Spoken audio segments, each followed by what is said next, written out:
Morning, Councilmember Zingali. Can you hear us okay?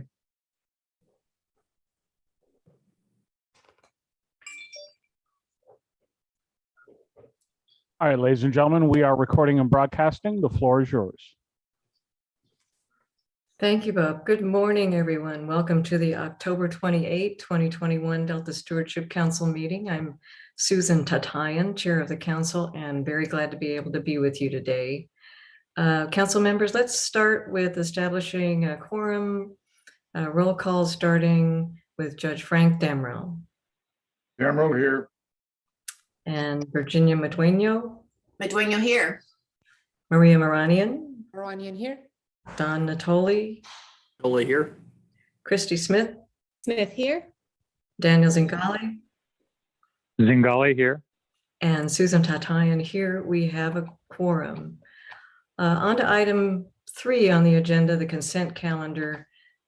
Council members, we have one item on the calendar that's adoption of our September 23 meeting summary. Is there any public comment on this item? There is not. Thank you, Beck. Any need for discussion, council members? No. Okay, did I hear Maria? Move approval. Yeah, it was me. Okay, I'll Second. okay, I think Christie first. Christy. Okay, so motion to adopt by Councilmember Moranian, second by Councilmember Smith. If there are no objections, we will consider it adopted. Any objections? Okay, hearing no objections, the consent calendar is adopted. On to the chair's report. For the chair's report, I want to share that we had a very good Delta Plan Interagency Implementation Committee meeting on October 18, 2021. And the first hour of the meeting was dedicated to the topic of ecosystem-based management during drought, with the idea that all of us, all members of Dpic and the community at large in the Delta must get better at long-term strategies for risk management in order to have the Delta be resilient rather than emergency and crisis management. So it was a great panel. Panelists were Director Ernest Conant of the U.S. Bureau of Reclamation, Director Chuck Bonham of the Department of Fish and Wildlife, and Vice President of Environmental Defense Fund's Ecosystem and Water, Dr. Maurice Hall.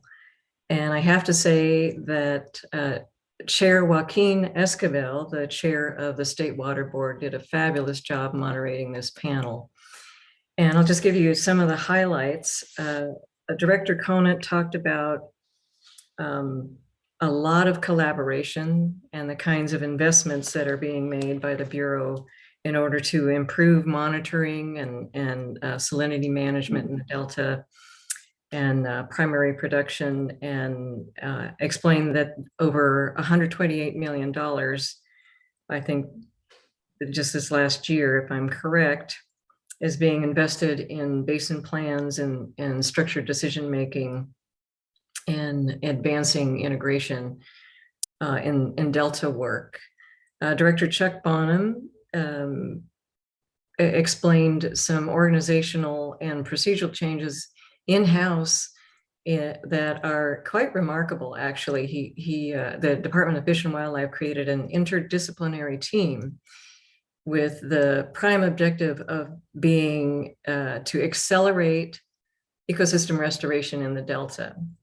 And this interdisciplinary team of biologists and engineers and lawyers and reduced by 40% the administrative process and paperwork and other mechanisms.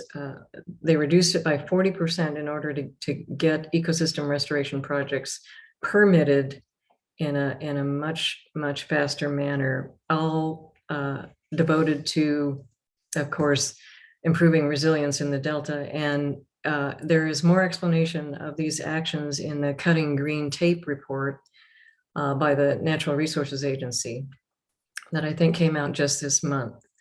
And finally, Dr. Hall gave a great presentation on how we must really all better organize, get together, and get moving on ecosystem-based restoration and management of the Delta.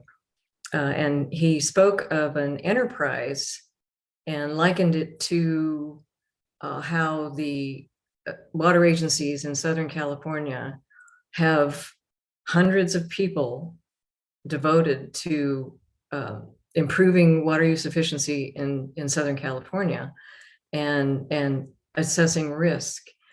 And so the proposition or the concept is that as an enterprise, Dpic member agencies ought to devote the same kind of energy and resources to risk management and clear outcomes for the Delta ecosystem and water management in the Delta, such that we could accelerate again our work to make the Delta more climate resilient. So I highly recommend watching the video recording of the Dpic meeting. There's some great discussion. Chair Chatayan, just Yes, go one ahead. thing that I wanted to add. I participated the first hour, and Oh, I'm great. agreeing with you that one thing that I learned was that it's a change of culture and a change of behavior of how we see the drought, an Mhm. emergency versus an ongoing restoration. And I just learned that, and I wanted to tell you that I really benefited from it by seeing that, because in a way we think, well, we know everything about this, but we really don't, because what we know always is to respond to an emergency. And here yet was another view of the world, another vision was being proposed. Thank Yes. you for inviting us, and I was there for the first hour, and I really learned a lot. Thank you. Oh, great. Thank you, Maria. Yes. And in fact, that was one of the comments from Dpic member Barry Thom, Mhm. NOAA Fisheries, how this more holistic Mhm. longer view could allow the agencies to leverage our authorities and what happens in good years, such that during bad years, we're better prepared. Correct. Thank you. So for the second hour, right after this panel, Jeff Henderson, deputy of our Planning and Performance Division, and Campbell Ingram, the executive officer of the Delta Conservancy, presented the concept of the Dpic Ecosystem Restoration Subcommittee, with the idea that Dpic would endorse this subcommittee and the subcommittee would move forward and begin its work. And Dpic did endorse the subcommittee. Campbell and Jeff will be leading the effort. The initial effort will involve getting some folks together at an initial meeting and better defining what needs to happen going forward. And there is a briefing sheet, an information sheet on the effort of the Dpic Restoration Subcommittee that is available, I think, on our website.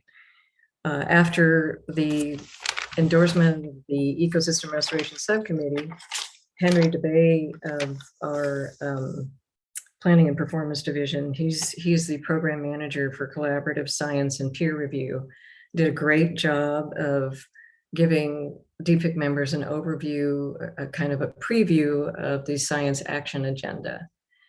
And it's as you probably know, a 4-year agenda that guides science and science funding in the Delta, and our Henry and Rachel Klopfenstein, our team on this, is just doing a great job of getting an awful lot of input from many stakeholders and scientists. And they had, I think, over 30 collaborative groups over the past year, actually contributing concepts and ideas for the science action agenda. So that indicates the interest and importance. And there were over 125 workshop participants and and 150 survey respondents, and they're going out again with this draft for even more input. So if you have the time and get a chance, at least skim it. If not, read it thoroughly. It is an important, really important agenda to guide science and science funding in the Delta. And finally, at the end of the Dpic meeting, we asked Dpic members what themes or concepts or topics they would like on future Dpic agendas. And Secretary Ross of Department of Food and Ag gave a suggestion of continuing to focus on nature-based solutions and landscape scale restoration that integrates working lands and agriculture. A couple other ideas were to pursue the enterprise concept that Dr. Hall had offered. And another topic was risk management, strategies for better risk management in the Delta watershed. So that was the Dpic meeting. And if there are any questions, I'm happy to answer.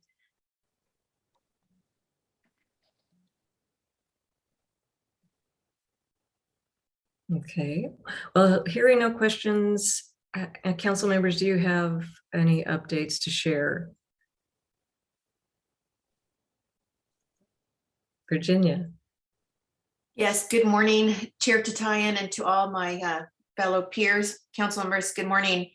I just wanted to give you a quick summary. I had the pleasure and distinct opportunity to go and tour the Delta with Eric Vink from the Delta Protection Commission. I first and foremost want to publicly thank Eric. We went out on Monday, and it was truly just an amazing experience and opportunity. And I'm going to say, having been born and raised in this valley and adjacent to the Delta, I shame on me in that I've never had an opportunity to go out and truly see it, experience it for what it is. In a period of 4 hours, it really came full circle for me, our role, our responsibility for what we do. And it really brought it home. In 4 hours, I got to see the magnitude, if you will, of the Delta as place, the levee management that we need to obviously secure, ecological restoration, flood planning and flood management, drought conditions. And I was able to actually speak with members of the community on these topics.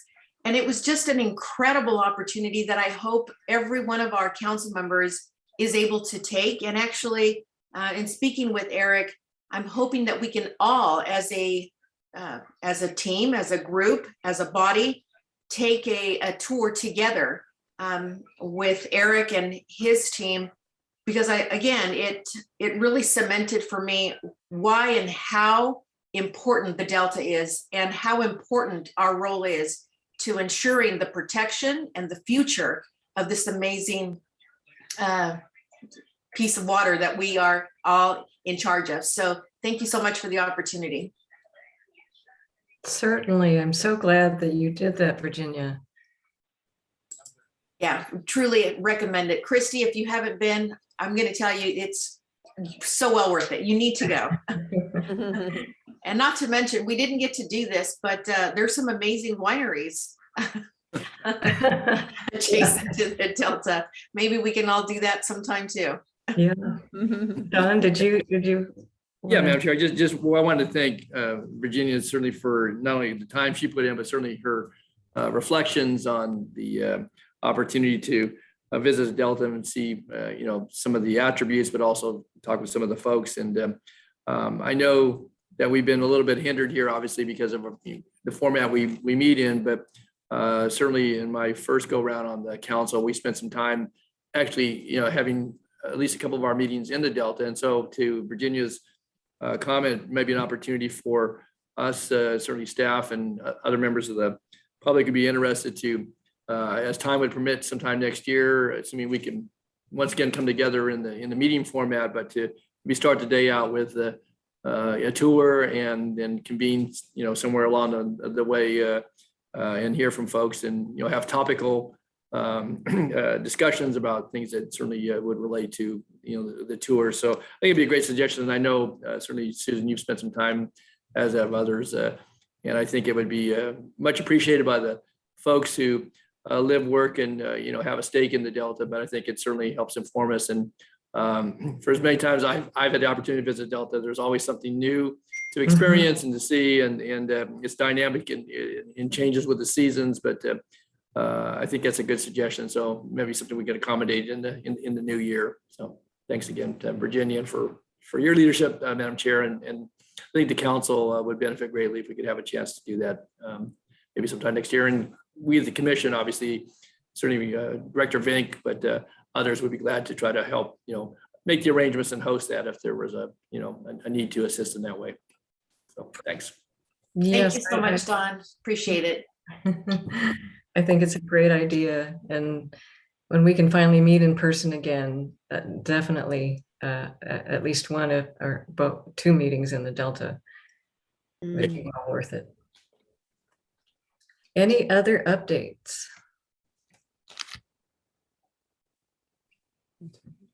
Okay, well, hearing none, we'll move on to agenda item 6, the Executive Officer's Report with Jessica Pearson.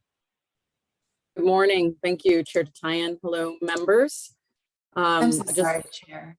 I'm so sorry. With There was a public comment. public comment for item 5.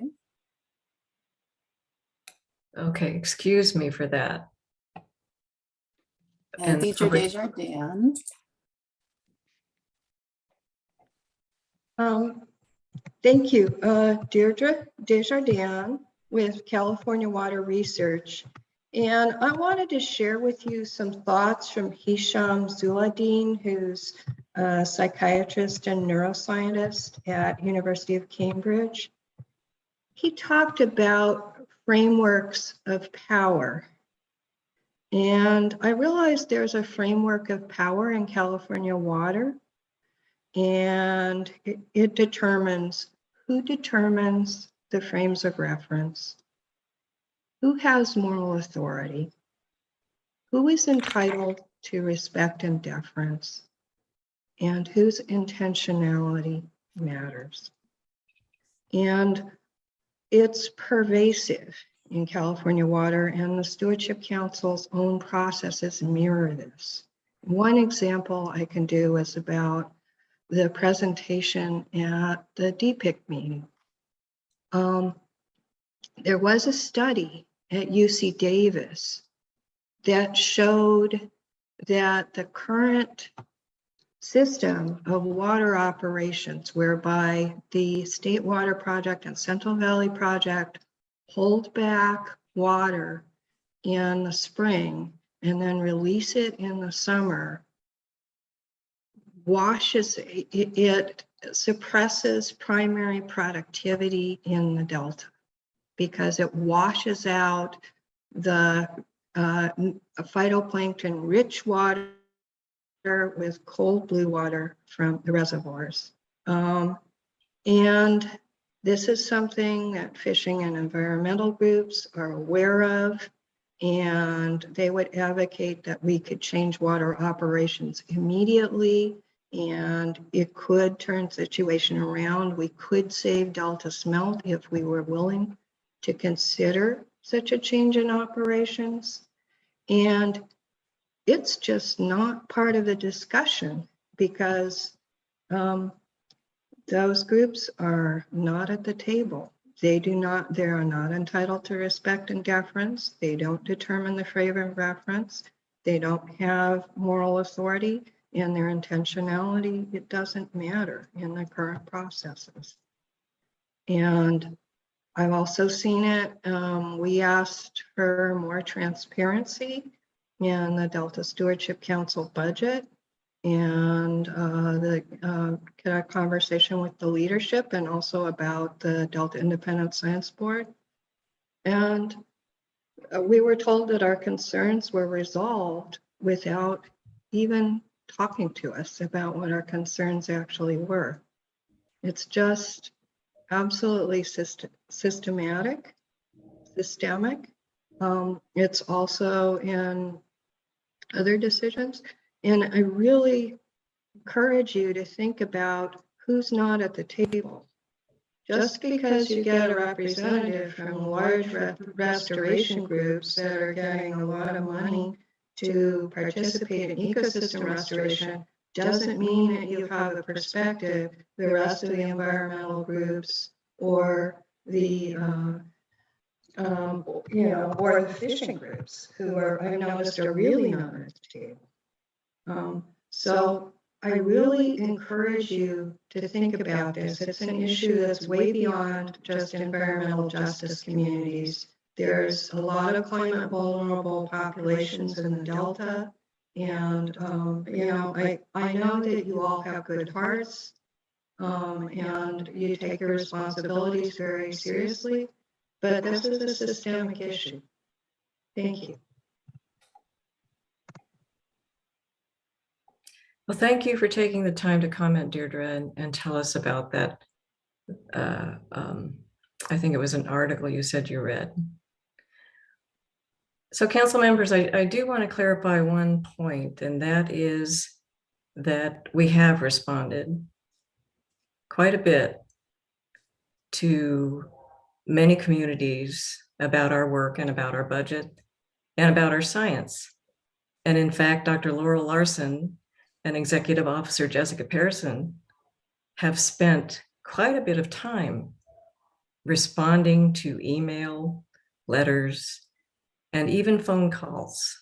So I think it's an unfair characterization that we have not been responsive. So on to agenda item 6, Executive Officer's Report with our Executive Officer, Jessica Pearson. Okay, thank you. Just a quick note, I wanted to acknowledge the recent storm. I know it's on a lot of people's minds. There was a Category 5 atmospheric river that really pummeled the North State this past weekend, and in Sacramento broke 24-hour rainfall records. There's snow in the Sierra, and it's really truly underscoring the whipsawing weather patterns that scientists have been warning us about. In the lead scientist report, Dr. Larson will provide a bit more detail about the impacts of the storm, and she will review our monthly by the numbers report. I want to provide a quick reminder that the draft program environmental impact report, or the PEIR, for the ecosystem amendment to Chapter 4 of the Delta Plan is currently and still available for public comment. The draft PEIR will be the subject of a public workshop that we have scheduled for our November 18th council meeting. Those interested should visit our website for more information and can direct comments and questions regarding the amendment to ecosystesamendment@deltacouncil.ca.gov. Of note, especially for Delta residents, earlier this week, the Delta Protection Commission launched a new Delta Flood Ready website. Visitors to the site can check their flood risk in the Delta, learn about how to be prepared for flooding, and find resources ranging from how to prepare emergency kits and evacuation plans to information about flood insurance or current river conditions. I highly encourage everyone to check out deltafloodready.com and learn all they can to be prepared for the next flood event. We currently have no active covered action certifications, and there were no comment letters for your packet this month. I do have a personnel announcement. Tricia Lee has joined the Delta Science Program's Collaborative Science and Peer Review Unit as a senior environmental scientist. Tricia comes to us from the State Water Board, where she worked to optimize California's sustainable water portfolios by advancing the use of recycled water, and created a monitoring program for constituents of emerging concern in potable reuse. Of particular note is that Tricia is returning to the council, having been a 2017 Sea Grant Fellow in our science program. So please join me in welcoming back Tricia. The outreach highlights report, the active projects list, and for this month, the quarterly contract report that runs through September are available in your packets and online. And if you should have any questions about that, please let me know. In much anticipated legislative news, the governor signed SB 821 earlier this month, which addresses compensation for the Delta Independent Science Board and affirms the council's authority to contract with the board. The council has executed 9 new contracts with ISB members in alignment with the new law. And I'd like to express my appreciation for our administrative staff who worked at record speed to ensure that contracts were prepared and in place within a week of the governor's signature. A quick look ahead at today's agenda. First, the Department of Water Resources is going to return to provide a status update on the emergency drought salinity barrier constructed in the Delta earlier this year. DWR plans to remove the barrier in November 2022 rather than 2021, as they had previously reported at our June meeting. Next, in honor of Flood Awareness Week, we have 2 items pertaining to flood response and preparedness in the Delta. First, Reclamation District 1607 and the Department of Water Resources will highlight the emergency response to the flooding event on Van Sickle Island this past June. Then DWR will present on their efforts to update the Central Valley Flood Protection Plan. And with that, I'm happy to answer any questions. Excuse me, Don. Yeah, thanks. No question. I just wanted to thank Jessica for highlighting in her comments the work that was done on the just recently launched website, the Delta Flood Preparedness efforts. And I think it certainly very much in sync with what we're going to hear about later today in some of the presentations. And I just wanted to note the good work of member of the Delta Protection Commission staff, Stacey Hayden, and her efforts to pull all it together. And I haven't even had a chance to visit the website yet, but I understand it has some really good information, as Jessica pointed out, and some guidance for folks in preparing, but also I think readiness. And so I just wanted to thank Jessica for her comments on that, and to highlight that once again, and encourage folks to visit that website and utilize some of the tools that are included in that information. So thanks again. Thank you, Don. Other questions or comments?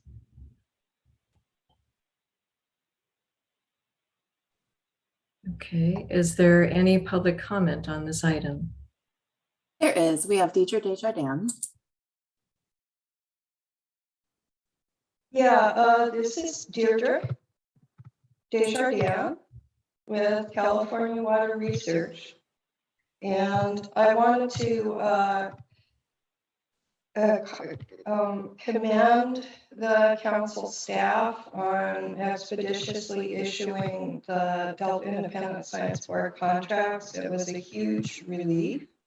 But we have been trying to get information not only on what the amount was expended last year for in support of the Delta Independent Science Board, but also you know, how many years the new contracts are, what is the total amount of the new contracts, and both for this fiscal year and for the rest of the fiscal years for which they're issued. And we haven't been able to get answers to either of them. I did go so far as to download all 10,000 lines of the Excel spreadsheet for the council's expenditures from the fiscal database, but we can't even get answers to questions about the entries in that database that we believe correspond to reimbursements for the Delta Independent Science Board for the past year. So can you provide this information? Respond to that, Chair Tatayan. So yes, thank you, Deirdre. You've submitted quite a few questions regarding the contracts and the budgeting, and we've tried to be responsive, but I don't think you had asked that exact question. So yes, we're certainly happy to provide you with the amounts and the durations of the contracts. That's also information that will be publicly reported in our next quarterly contract report, but we can provide that information now.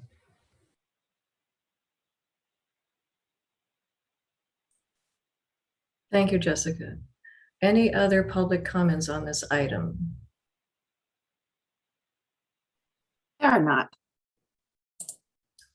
Thank you, Beck. Let's move on to agenda item 7, the lead scientist report with Dr. Laurel Larson. Thank you. Good morning, Chair Tatayan and council members. It's great to have some wet weather between the last time I saw you and now. Let's not forget the fact, however, that last week's series of storms broke what had been a 212-day dry spell.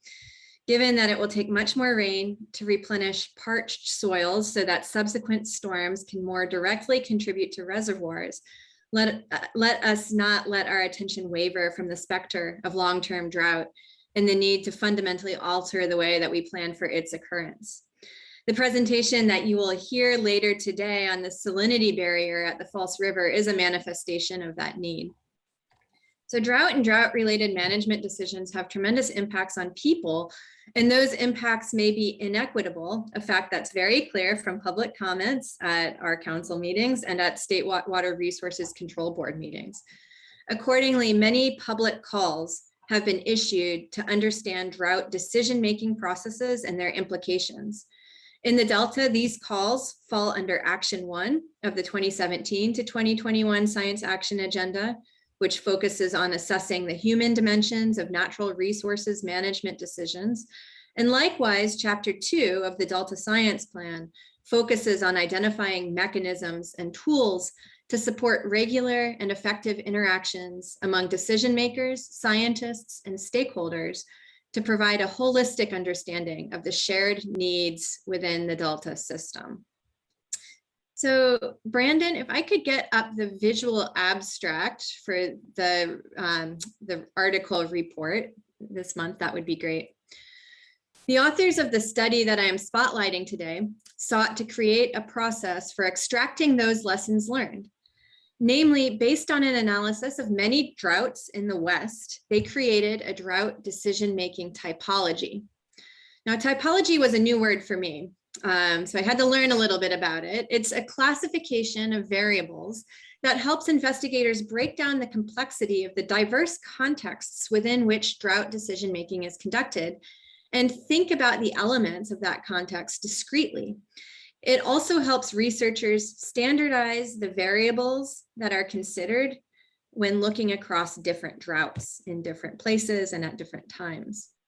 So in the paper that I'm spotlighting today, Amanda Cravens from the US Geological Survey and co-authors developed their typology as a synthesis based on a social science analysis of 10 different droughts that impacted Oregon, Montana, Colorado, Wyoming, Utah, South Dakota, Oklahoma, and New Mexico. So just to note that California is not in there, but these droughts are all in the West. The typology consists of 4 defining elements that distinguish drought decision-making processes, which are essentially 4 questions. Number 1, how is the drought problem framed? 2, who makes decisions about drought? And you'll see that there are elements underneath each one of these questions that are basically aspects of the problem to consider. And so under who makes decisions about drought, you'll see actor type. And these authors considered actors not just to include groups with formal decision-making authority, but also groups with informal authority, such as non-governmental organizations and watershed groups. These might be the environmental advocacy groups and fishing groups that Deirdre Desjardins talked about earlier today. So third, what are the decisions or actions taken in response to drought? And then finally, what are the dynamic interactions among actors, decisions, and or problem framings? Each of these 4 areas, as you'll see, has this set of dimensions, which are the smaller boxes under the main boxes. And each of those dimensions has a set of guiding questions that are elaborated on in the paper. And just as an example, under discretion, which is the second blue box under item 3, the guiding question is, how much scope for decision-making and or acting does a particular actor possess? The authors claim that by thinking about drought decision-making via this typology, opportunities and barriers for action can be identified across a diverse set of actors.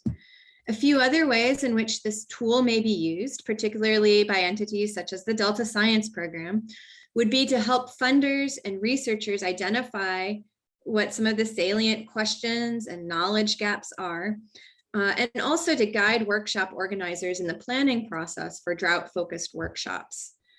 In general, it's a new addition to what is a growing toolbox for managing drought conditions that deals specifically with the social science need to understand how these decision-making processes are undertaken in a particular system. So any questions about that before I move on to the Delta Science Program activities? And I'll point out that this is an article that Dr. Jessica Rudnick, our social science extension specialist with Sea Grant, shared with me. Okay, if there are no questions, I'll move on to a presentation of some Delta Science Program activities, and I'm going to invite Louise Lechuga to join me. A couple of months ago, I reported to you that the council had formed a partnership with Jewish Vocational Services, or JVS, to offer internships to graduates of their data science training program. Today, I'm happy to have Louise Lechuga join me to show some of the outcomes of his work. I'll let Louise tell his story, but I will say that he formerly worked at the Exploratorium, where he developed a deep interest in visualization of scientific information. At the council, he has been working with Dr. Sam Bashevkin to produce publicly viewable interactive visualizations of a long-term record of zooplankton data collected from across the estuary. Zooplankton are an important food source for fish, but they have undergone a massive decline in population since the 1970s, which may be part of the reason underlying pelagic organism decline in the 90s. However, zooplankton remain one of the least well understood components of the estuary, despite the fact that there is a decades-long wealth of monitoring data on them. Those data are in dire need of synthesis and visualization, which is exactly what Louise did during his time at the council. I'll turn it over to him to hit the highlights. But one more thing that I want to point out is that all of this work is openly available online, available for the public to view and interact with. So with that, I will turn it over to Louise. Thank you, Laurel, for that introduction, and good morning, council members. So as Laurel stated, I've been a data fellow with the Delta Science Program for the last 2 months, and in my time there, I've been working on creating an accessible, visual, accessible and alluring data visualizations of zooplankton, something that maybe a lot of people in the general public find as really esoteric knowledge that kind of goes over their head, and zooplankton may not mean much to them. So my goal was to make something that would be a tool that would be interactive for the everyday person to grasp a little bit more about zooplankton. Next slide, please. So why visualize zooplankton in the first place? So as Dr. Laurel mentioned, zooplankton are the foundation of the complex food webs of the Sacramento-San Joaquin Delta, but all bodies of water in the world. Without zooplankton and phytoplankton, there wouldn't be life. There wouldn't be life to support larger life and larger aquatic organisms that a lot of human economies rely on, and that larger animals rely for sustenance. So there wouldn't be life. The population estimates are really telling of climate change. So in these graphs, you'll notice that a clear story narrative is depicted, and it's pretty apparent the population changes since the 1970s, since this data has been collected. And it's also a really great tool to showcase native and invasive species that have popped up in the Sacramento-San Joaquin Delta. In the data that's been collected, it's easy to it may not be as easy to see when these species come up, but once you create a graphic, a visualization, it's pretty apparent when they pop up. And lastly, it creates a narrative for local communities to interact with. Our local communities are all affected by zooplankton. Their day-to-day life is affected by zooplankton as much as we don't pay much consideration to them. And this is a way for them to engage and interact and learn a little bit more of zooplankton. So next slide, please. And so this is one of the visualizations. I created a dashboard on Tableau that's a little bit more interactive. With this slide, it doesn't have the interactive component, but can we play the video, please? This is a map of the delta, and each dot represents a location where this data was collected. And so on the dashboard, the user can interact with the map, zoom in, zoom out, pan to the left, pan to the right, and pick out specific points of interest, maybe where they live, to see what the data is being collected there. There are over 273 unique points on this map. And so there's a lot of data is being collected. And so this is just kind of a way to make it visible for viewers. Next slide, please. This is just one of the population visualizations that I first set out to make. It's a pretty simple visualization, just a line graph. On the left, the axis you can see is the average CPUE, which is catch per unit effort. And that's just a measurement that scientists use to measure abundance and density of the zooplankton in the water. So a higher number of that means there's more zooplankton, a lower number of that means there's less zooplankton. And as you can see, the overall trend since 1973, the dotted line is the overall trend line is trending downwards. I decided to zoom in a little bit more to see the top zooplankton, just to see what genuses and species there were in the delta waters that were of interest. And those were the top 10 that came up. In the next slide, please. Here we can see the populations of those top 10 paired together. And again, in the interactive dashboard, a user would be able to go through the little toggle up on the right-hand corner to see the different species and focus in on specific genuses or species as well. And next slide, please.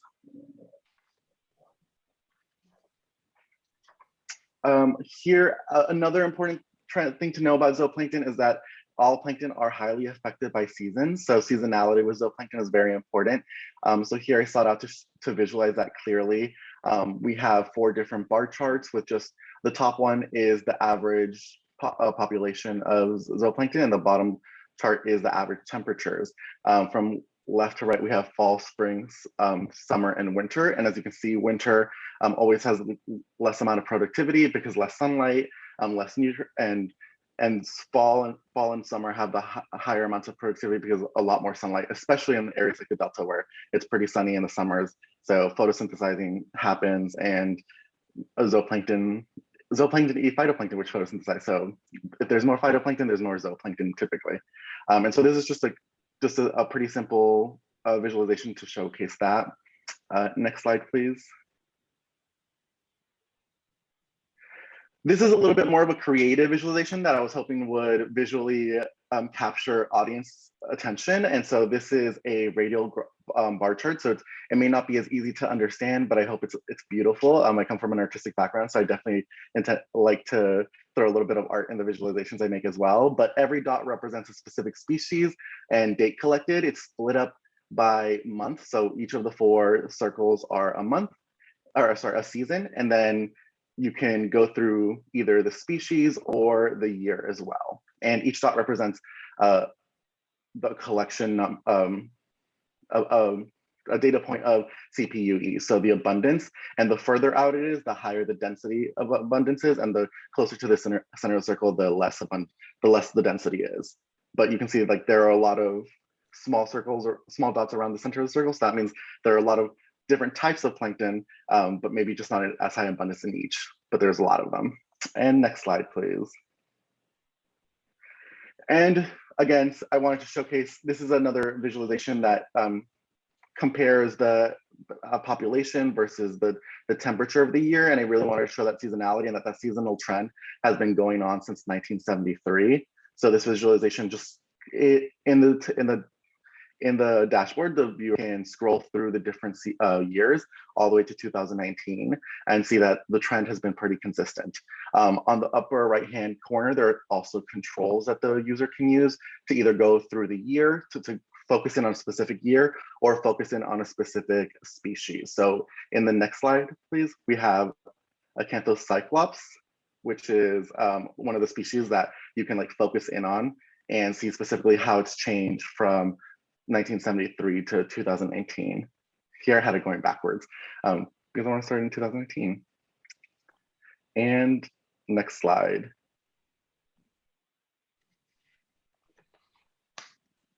And this is the last visualization. This is the visualization that I'm partial to and probably my favorite. I think it really helps viewers locate themselves and users locate themselves in the delta and to see how they're in the relationship to zooplankton. And so this is 4 different maps of the delta. And here you can see both the population, which is the size of the dot, and the temperature, which is the color of the dot. So the larger the dot, the higher the density of population. And then the bluer the dot, the colder, the redder the dot, the hotter. So you can see, it's broken up into seasons as well, because I really wanted to showcase that trend of seasonality with zooplankton. And again, this dashboard gives the user a bunch of different controls at the bottom of the maps. You can see they can either scroll through the genuses or the year to really focus in on whatever they wanted to find. So it's kind of more of a data exploration tool to learn about how they can play and mess around with data and interact with it, and hopefully have like some sort of tactile experience. And yeah, those are the visualizations I've been working on. Thank you for your time. Sorry, it was a little bit rushed. It was a lot of different visualizations that are pretty decades worth of data, as Dr. Laurel Larson mentioned. Thank Chair you. Diane. Yes. Oh,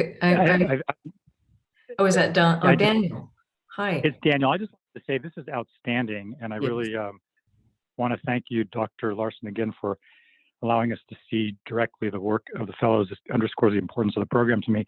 But I think this is particularly important because if we're to address the sometimes daunting challenges that come before this board, we have to build a much broader political will and understanding of the challenge beyond just our circles here. And I think a tool like this could just be really pivotal in that sense. I'm just thrilled that you guys are putting the work into this and finding that space where science meets art, which is really important to addressing the challenges of our time. So thank you for this work, and thank you, Dr. Larson, for having it highlighted today. Thank you for that comment, Councilmember Zingali. And I pass all the thanks on to Luis. It's really impressive what he accomplished in a few short weeks. Virginia? Thank you, Dr. Larson. Luis, a pleasure to meet you and to hear and see your amazing work. I love the creative elements that you have put into it. For a layman person like myself, trying to understand the science, you've done such an amazing job. But quick question, this drastic reduction that we've seen in the zooplankton since 1973, or since we've been tracking it, is there one specific criteria that it's been measured against in terms of the reduction? Or is it multiple variables? Is it one? Is it just drought? What is it? So this is one thing that is not very well understood, and is one reason for performing the synthesis. And one of the things you mentioned in your question is, what is it measured against? And I would just say that question really illustrates the importance of having long-term monitoring data in a place like the Delta in order to establish those baselines for assessing change. And so here it's being measured against abundances near the start of this monitoring program. Well, kudos to you both. I think it's just wonderful, and much like Councilmember Zingali just mentioned, I think that this is just absolutely essential data and information that is going to be, I think, very pivotal for us moving forward. So Luis, kudos to you. Quick question, personal question. Are you from the Valley? I'm not from the Valley. I'm a San Francisco native. So I did grow up in the Bay Area, but not from the Sacramento, San Joaquin Valley though. But love it. Love going out there to visit. Excellent. Thank you so much. Appreciate it. You. Don, yeah. Yeah, thank you, Madam Chair. Well, I would echo the comments of my fellow council members, and certainly compliments to you, Luis, and certainly to Dr. Larson for bringing this certainly to us this morning. But I see some opportunity here too that as a tool, one to very graphically and visually to allow the various elements that you showed in your presentation to be focus in on a particular geographical area or a certain species or, a certain time of the year. And I would hope that, over time that this could be, one, it'll be available publicly, obviously, but made available to even folks at the junior high and high school level in their curriculum when they're looking at, biology and, certainly environment and, studies that focus on that. This, I think, would be a very important entree for folks that may not be familiar with the Delta in its physical presence, having to be able to travel there, but then to see and to actually tie it back to something that has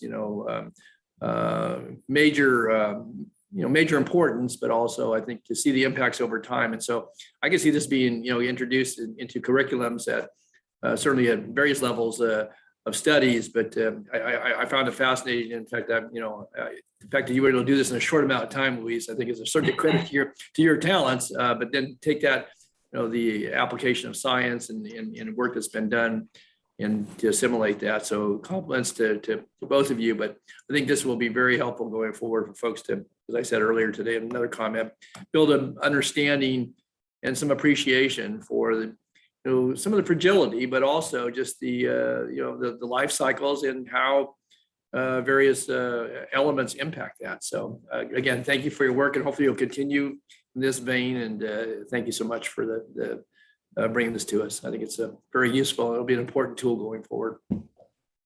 Thank you very much for that comment, Councilmember Natoli. I think it's a great idea to think about ways that we might be able to incorporate some of these visualizations into curricula at high schools and generally the K through 12 level. Yeah. I think it's a really great opportunity. And one of the things I'll just say, getting on my soapbox a little bit, is that I think Louise's report today really illustrates what the value of, what we've been calling a collaboratory could be. That's a very jargony word, but it's basically a virtual space where we would unite data with visualizations, with models that could be readily integrated with each other. I think that's something that I'm working to build in this community. And again, I think Louise gave a really great illustration of the potential value of such an endeavor. Dr. Larson, I would just say too that just as you were speaking, it occurred to me that when we talk about visualization, this is done graphically with bright colors and some movement, but with some complementary photography, you could actually go to those spots. You could see what that area in that river or along the shoreline or in the marsh, and and actually do that, and certainly with some of the technology and to link it so that using Louise's tool, you can see that. So what I want to see what that looks like, in the wintertime or in the summer season, and and certainly even incorporate tidal flows and different releases. We were talking earlier about water releases different times of the year, and so I think there's a way to do this, and virtually to link all that, and then hopefully inspire folks to be scientists and continue the work and support what you and your colleagues do, and through the next several generations. But I just think there's a lot of opportunity here, so I think you're on to something. Again, congratulations. It's good work. Thank you. And yeah, I think adding photography to this could be a great opportunity for a citizen science component of this work. Well, thank you all for the discussion. Thank you again, Louise, for a riveting presentation, and congratulations on the outcome of all of this work. Thank you. Thank you, everyone, for listening to me, and your warm welcome. Thank you. Ew. Well, I'm going to kick off the rest of my report by discussing some important upcoming symposia and events that are related to some of the things we have been talking about through this whole meeting. And the first that I'd like to highlight is an upcoming workshop on salinity management actions.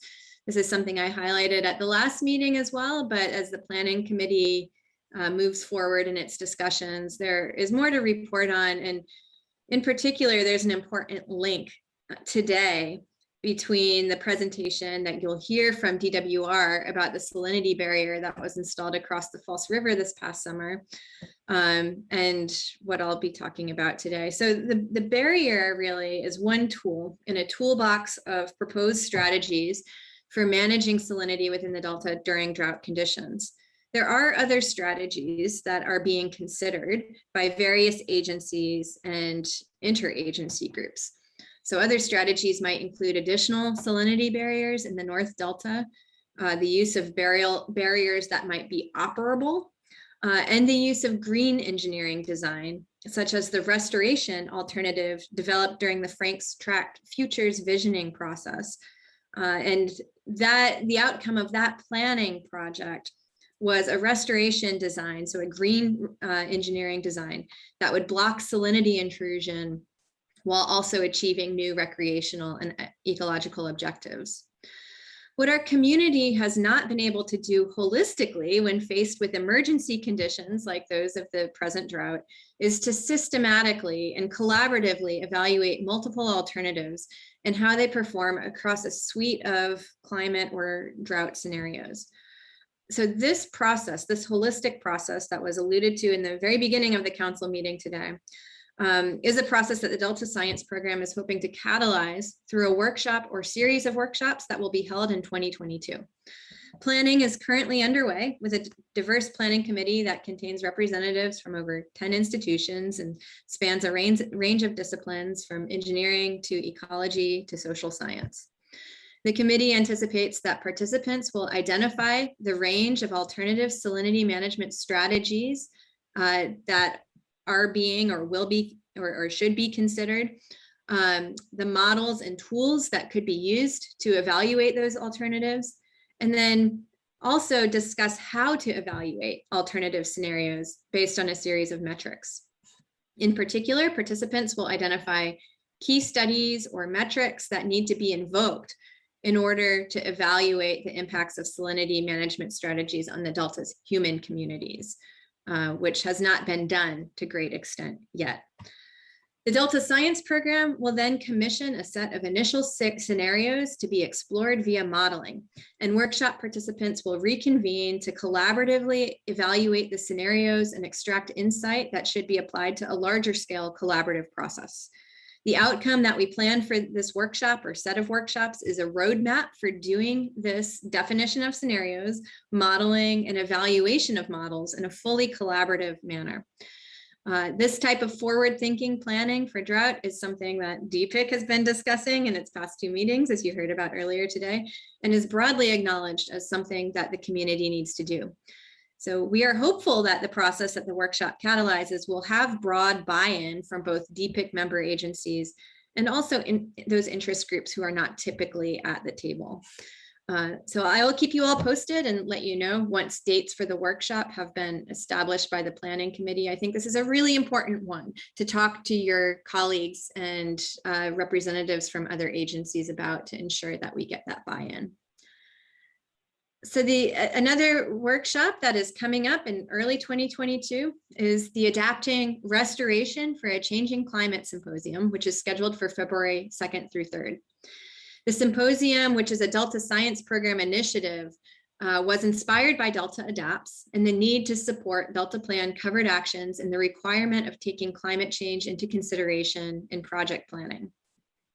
It's being planned in coordination with 9 external partners who are all listed in your printout. The symposium will include presentations and panel discussions on restoration and management across time in a changing climate in a manner that integrates across the whole estuary and its watershed.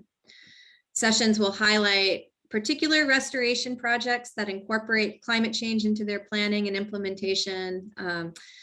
They'll also discuss how to cultivate successful partnerships in those efforts and how to vision future permitting and planning processes that support climate adaptive restoration. I will note that this symposium is also quite relevant to Dpic's spotlight on nature-based solutions for adapting to climate change and some of the recent discussions on cutting the green tape. This meeting is open to the public and registration will be available soon. So now I'm going just to switch into a brief discussion of some of the other current and ongoing activities within the Delta Science program, starting with a spotlight on the Environmental Justice Brown Bag Series. And I report that on Wednesday, October 20th, Dr. Jill Harrison of the University of Colorado Boulder presented on environmental justice reforms in government. I found her discussion of barriers to implementing environmental justice reforms particularly riveting and also a little disturbing, and would encourage you to view the recording in your spare time. 2 additional talks in this brown bag series are also scheduled, with the next one taking place on November 3rd, so right around the corner. On that date, Kyle White from the University of Michigan will speak on the topic of Indigenous justice. All of these talks are available through Zoom. They do require advanced registration, but that registration can be done immediately prior to joining the call. So I'd encourage you to visit, to join that call, and also to visit talk archives. And all of the information about how to do that is in your printed packet. Moving on to the Delta Lead Scientist Ask Me Anything series, the September, so the previous one and upcoming November 1st episodes of this series constitute a 2-part series that are focused on fellowship opportunities within the council. On September 27th, I co-hosted a session with Council Sea Grant State Fellows, Dr. Emily Reisner and Jenica Moffitt, to discuss the California Sea Grant State Policy Fellow. And then at the upcoming Ask Me Anything on Monday, I will engage in a conversation with Dr. Denise Colombano, who recently started a postdoctoral fellowship at UC Berkeley. She's actually a 2-time Delta Science Fellow. And we will be discussing the Delta Science Fellows program in general. That fellowship is available to students at the master's through the postdoctoral level. And it coincides with our preparations to release a call for Delta Science Fellows early in 2022. So again, these sessions are available to view in archival form or join live through the council's Instagram website. As far as the science action agenda goes, a lot of excitement happening there too. I just wanted to provide you with the important update and reminder that a release of the 2022 to 2026 science action agenda for public comment is forthcoming. It will likely occur just after the next council meeting. The draft is currently in executive level review by the council. It would be fantastic if you could block some time in your calendar around late November or early December to read the draft agenda and provide comments. As a reminder, this is a document that is collaboratively produced by the Delta Science community that prioritizes and guides funding investments over the 4 to 5 year time horizon. The 2017 to 2021 Science Action Agenda guided $37 million in science investments, just for some perspective. The draft Science Action Agenda consists of 25 science actions that emerged from a public workshop and a subsequent review. This list of 25 came from the merging and prioritization of a list of originally 178 draft science actions proposed at the workshop. The workshop participants had a chance to review and weigh in on the finalized list of 25, as well as other close finalists before the draft was prepared for public review. More details on that are available in your packet. So last, rarely is the by the numbers report out as interesting as I imagine this one will be. The big lingering question is, what did the record storm this past weekend do for drought? Well, I could give you some numbers. First of all, the Northern Sierra received 12.4 inches of precipitation, which is 525% of the average to October 26. And just as a reminder, the water year just recently started. So this percentage is based on very few data points. The Central Sierra received 6.6 inches of precipitation, which is 378% of the average from the start of the water year to October 26. And so these numbers just basically reflect that this is an unusually high amount of early season precipitation. Well, how does this look in terms of the river flow? Well, for the Sacramento River at the Freeport site, flow is about 106% of the 20-year flow average for October, so fairly typical.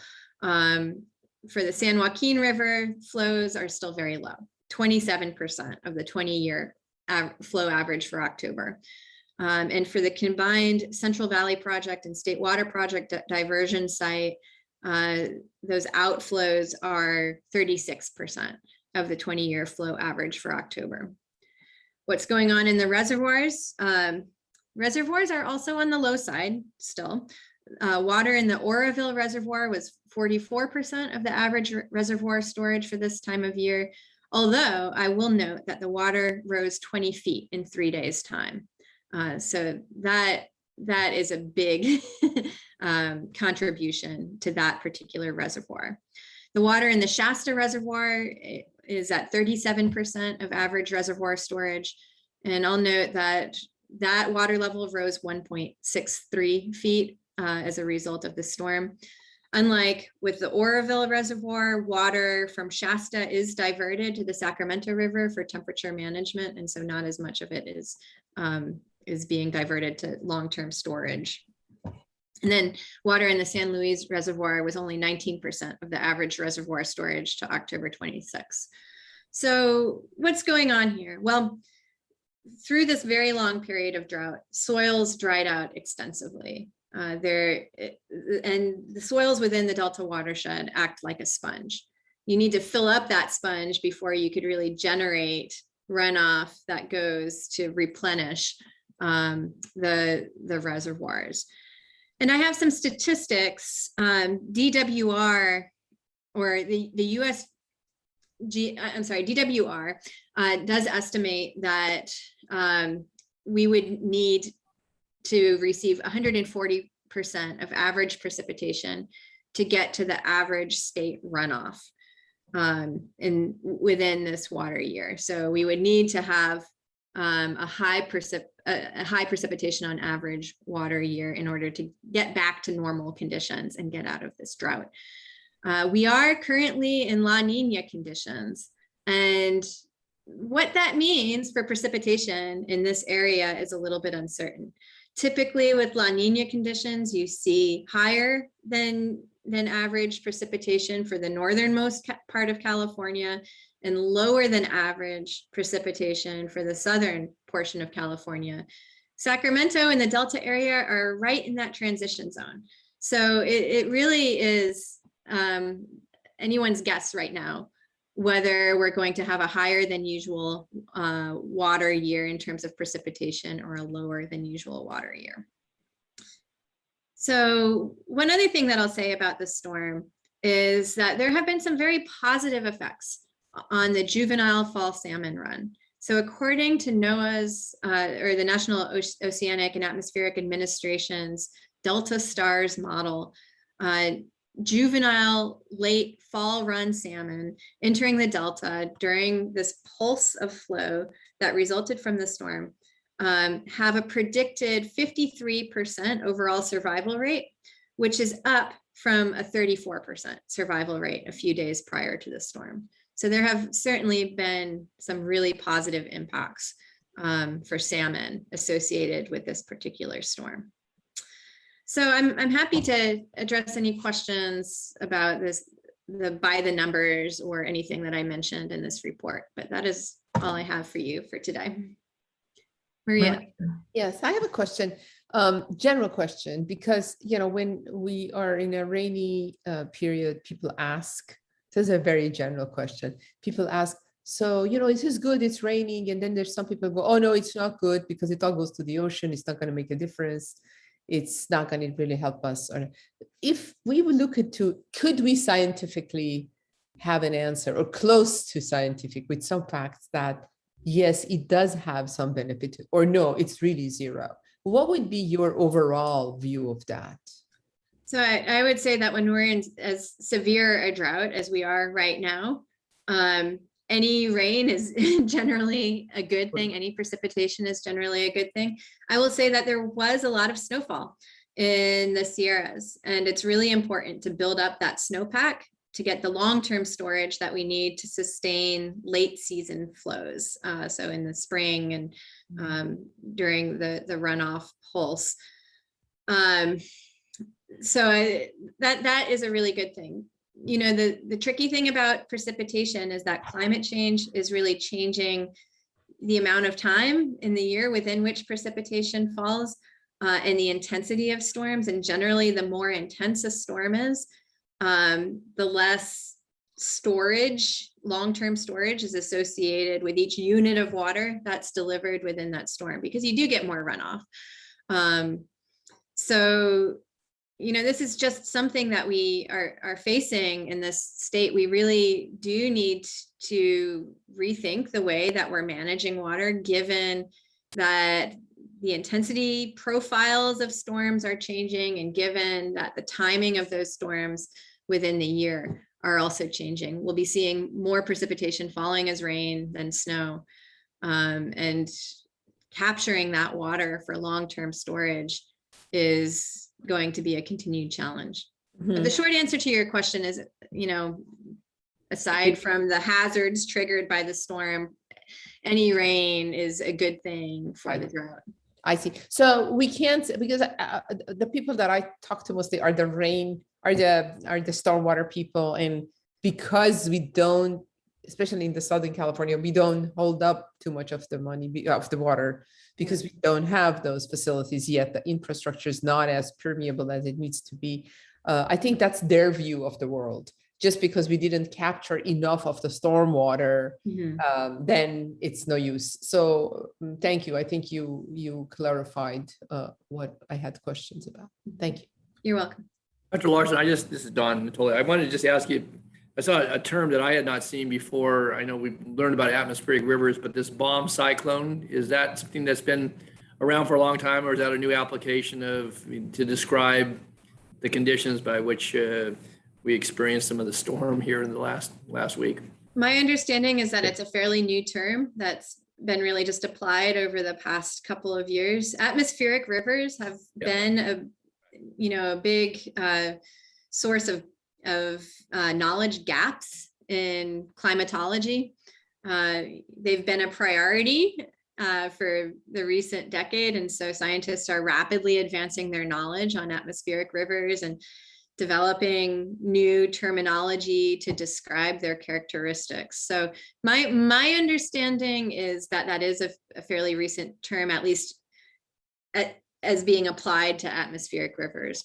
And there's more, it's like more research regarding that. So, because I know it made the headline certainly in the, our local daily, but I was just curious of, so we may have other terms that will describe certain conditions that we may experience as part of climate change, but certainly atmospheric rivers, it sounds like, as research advances. Yes. Okay, good. That's likely. Thanks, Dr. Larson. You're welcome.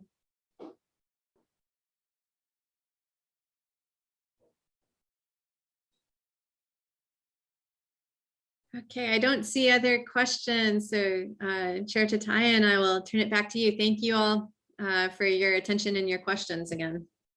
Thank you, Laurel. And I want to echo the thanks to Luis. The amazing art of communicating science and his visualizations are just fabulous. And it had me thinking, one day, perhaps we can have an exhibit at the California Academy of Sciences. But that same exhibit could also be in the San Francisco Museum of Modern Art. It is just absolutely fabulous work and really engaging. So thank you for bringing everything that you did to us today, and especially the visualization. On to, a public comment. Is there any public comment on this item? Yes, Madam Chair. We have Deidre Desjardins.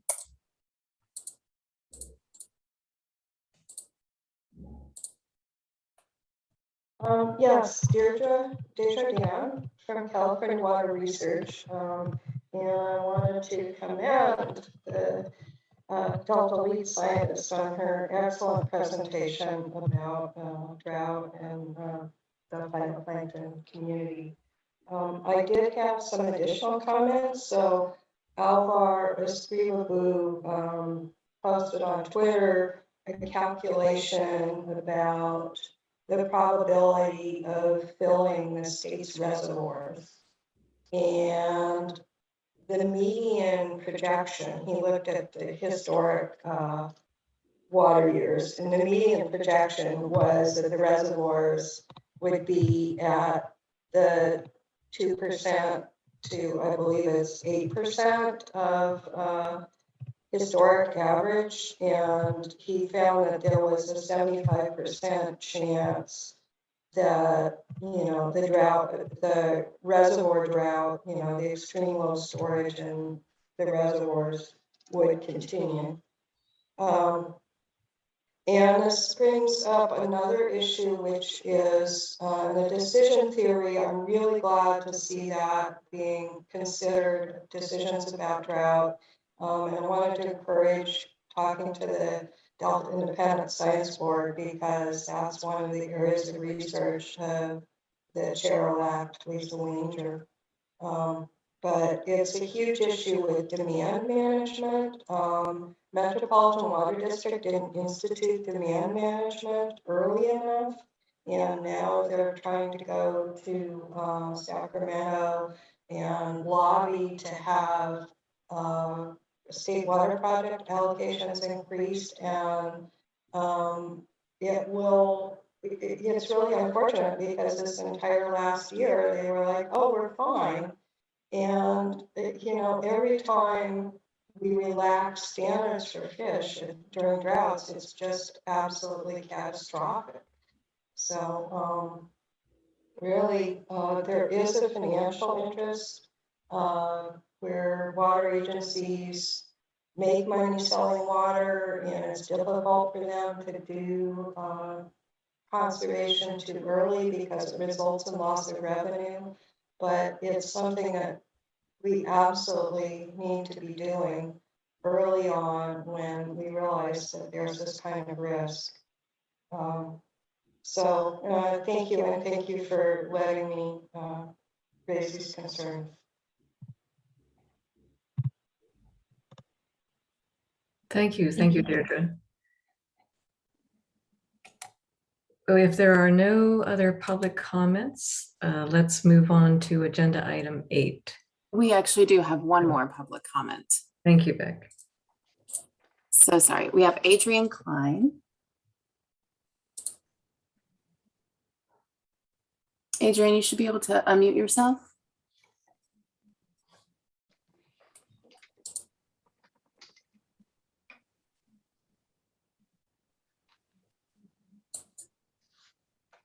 Adrian, can you hear us?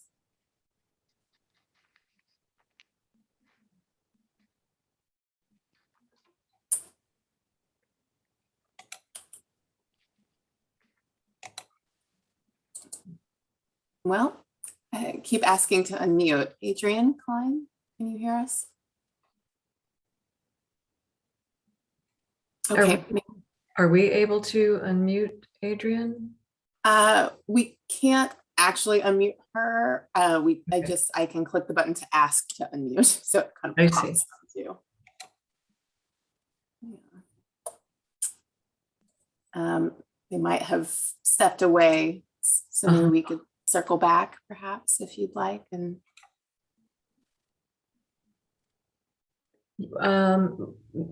thank you, Beck. Yes, why don't we move on? Hopefully Adrian will return or submit the comment to the engaged at the council site. Chair Ty, sorry to interrupt really quick. We do have one more submitted written item that's been asked to be read. If that's okay.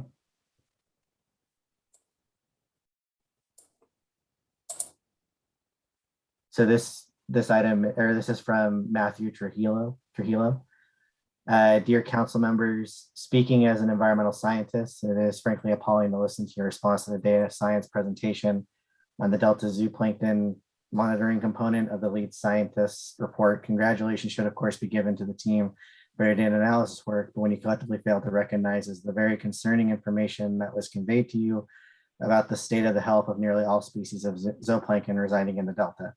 You showed no interest in the data itself, instead focusing your comments on praise for the staff for their artistry and musing on how to incorporate the data in the school curricula. You asked no questions about the ramifications of the precipitous drop in the abundance of Delta zooplankton and its connection to climate change. You asked for no further follow-up or analysis from your science team on the meaning of the data, nor did you make any connection to the need to identify and address the conditions in the Delta that are driving the collapse of the trophic system and the Delta ecosystem.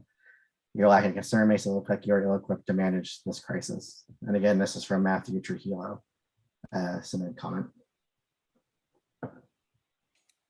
I would thank Matthew for that comment, and we'll just say that the science action agenda does have, well, the update to the science action agenda does have specific actions focused on understanding Delta food webs and their drivers and how interacting stressors have manifested for populations of phytoplankton and zooplankton. So it is an area that we are prioritizing for funding, and the community is highly attuned to.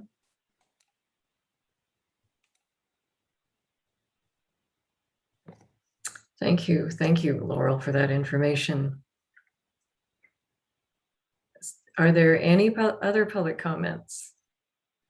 No, Madam Chair, that's it. Okay. Well then, thanks again, Laurel. And we'll move on to agenda item 8, Department of Water Resources 2021 Emergency Drought Salinity Barrier in the Delta. Jessica Pearson will give us some context. Thank you, Madam Chair. Despite the weekend storm, as Dr. Larson mentioned, we're still experiencing dire drought conditions and concerningly low storage levels in our biggest reservoirs. Since visiting us this summer, DWR is responding to drought conditions with some modifications to how they plan to operate the emergency drought barrier currently installed in the Delta. We've invited them to return today to describe what's different and what's the same since we last spoke. So I'll now turn it over to Jeff Henderson, our Deputy Executive Officer for Planning and Performance. Thank you, Jessica. Good morning, council members. At the June 2021 council meeting, DWR staff presented an overview regarding the installation of the False River Emergency Drought Salinity Barrier at the same location as a similar barrier was installed in 2015 during drought conditions. The council also discussed some impacts to the Delta associated with the 2015 salinity barrier, including proliferation of invasive aquatic vegetation in nearby Franks Tract. At that meeting, council members requested that DWR return in the fall to provide the council with an update on implementation of the 2021 barrier. So today we're pleased to have Jacob McQuirk and Lenny Grimaldo from DWR join us to provide an update on implementation and some of the observed impacts of the 2021 barrier, and to describe other actions DWR is taking to delay the planned removal of the barrier and other steps in response to the evolving drought emergency in California. So thank you, Jacob and Lenny, for joining us. I'll turn it over to you now. Right. Thank you very much, Jeff. Good morning, council members, Madam Chair, General Manager Pearson, and all the participants of this meeting. My name is Jacob McQuirk, and I work for the Department of Water Resources in Division of Operation and Maintenance, South Delta Branch. And I have the pleasure of being the project manager for our current 2021 emergency drought barrier out at False River, as well as leading that effort back in 2015. Next slide, please. Okay, today we're going to talk a little bit about our drought conditions, the continued very dry conditions, the changes that we're doing to the emergency drought barrier, specifically leaving it in place longer to extend those benefits, the schedule for that work, our very robust monitoring program. We're going to talk also about our temporary urgency change petition process that we've used to modify our water rights. We're also going to be talking very briefly about some planning efforts we're doing for north of Delta barriers, as well as some quick discussion on our long-term planning efforts. Next slide, please. So I think everybody's seen this plot plenty of times. This is the 8-station index, and it should be shooting up just a little bit more here. As you just heard, we did get 12 inches on the 8-station index, but as you can see, I mean, leading up to this first storm, this black line is just extremely flat. I mean, we hadn't seen rain in a very, very long time, and so at this point, third driest. Next slide, please.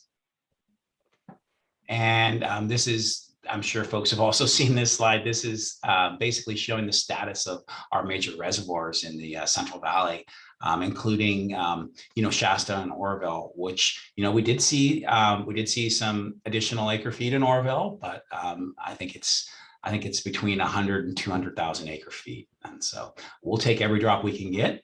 Next slide, please. And so I'll talk a little bit about our drought barrier schedule. I did come before the council in June to tell you about what we were up to. And you can see this is a slide that shows the basic construction activities, or the picture rather, shows the basic construction activities of the drought barrier. We did have a pretty good sized crane there placing material, but when it was all said and done, actually that crane went offline, and the contractor completed it all with excavators, like you see there on the flat deck barge. So June 3rd, we began construction of the emergency drought barrier. By the 18th, we had closed it. And we did have a bonus for the contractor to close it quicker. And by the 23rd, we were done and we were demobilized from the site. At this point, we are looking at modifying things. We have put in requests to all of our regulatory agencies to get approval for these modifications. And so the first modification is just leaving that barrier fully intact without altering it at all. And that would be through December. At this point, we are working with our contractor to identify the date in which they would come in and cut a notch in the barrier. At this point, we're targeting early January. And then that notch, and it's a very large notch, I'll show you in a later slide. And then we'd be backfilling that notch and basically reestablishing the full emergency drought barrier in April. And then we would be fully removing the barrier 1 year later than we had originally planned. So that'd be fully removing the barrier by November 30th of next year. Next slide, please. And so we did a lot of hydrodynamic modeling. We looked at all sorts of different designs. We ran the schism model to see, what kind of velocities we would get through the barrier. And when it was all said and done, we went with a very large conservative notch design to keep the velocities through that notch very low. We are going to work, I wouldn't say very low. The velocities in West Falls River aren't low to begin with. So by making a larger notch, it does create lower velocities, which will make it much more favorable conditions for passage in a small vessel. And so our design is to bring it down to negative 12 feet elevation, and it has a top width of 400 feet. And really, with that large of a notch, the barrier really isn't doing its job anymore. But what it is doing is it's enabling fish passage, it's enabling vessel passage, and we would have the draft here, we'd be over 13 feet at a low spring tide. So there's plenty of draft. And it also will enable us to rebuild that barrier much faster, as well as with less impacts to the environment. Next slide, please. And so I wanted to put this slide in because there has been all this discussion about what are we calling it? Not an atmospheric river storm, cyclone bomb. It was quite a storm. We saw some great rain and definitely put a smile on my face. But I want to go ahead and put this out there that the drought emergency does continue. We are still in a drought emergency.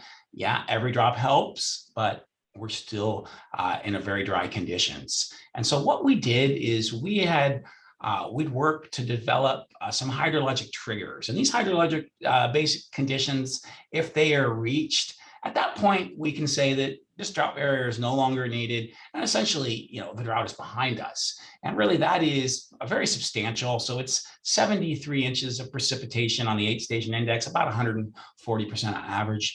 It's also 6.5 million acre feet combined Oroville and Shasta storage. As everybody knows, we are a long way from there.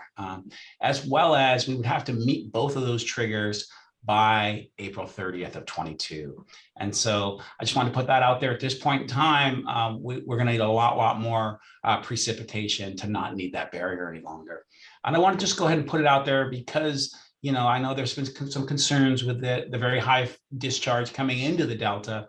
And that is that just a reminder that West Falls River is really a tidal slough. And so the changes in elevation associated with West Falls River are dominated by the tides, not by the inflow from either the Sacramento or the San Joaquin River. I mean, we did do an analysis looking at the high flow events of 2017, which had virtually no stage changes in West Falls River.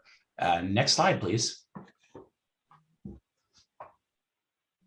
Okay, I wanted to put this forth that, you know, this particular installation of the barrier, we actually have a very robust monitoring plan.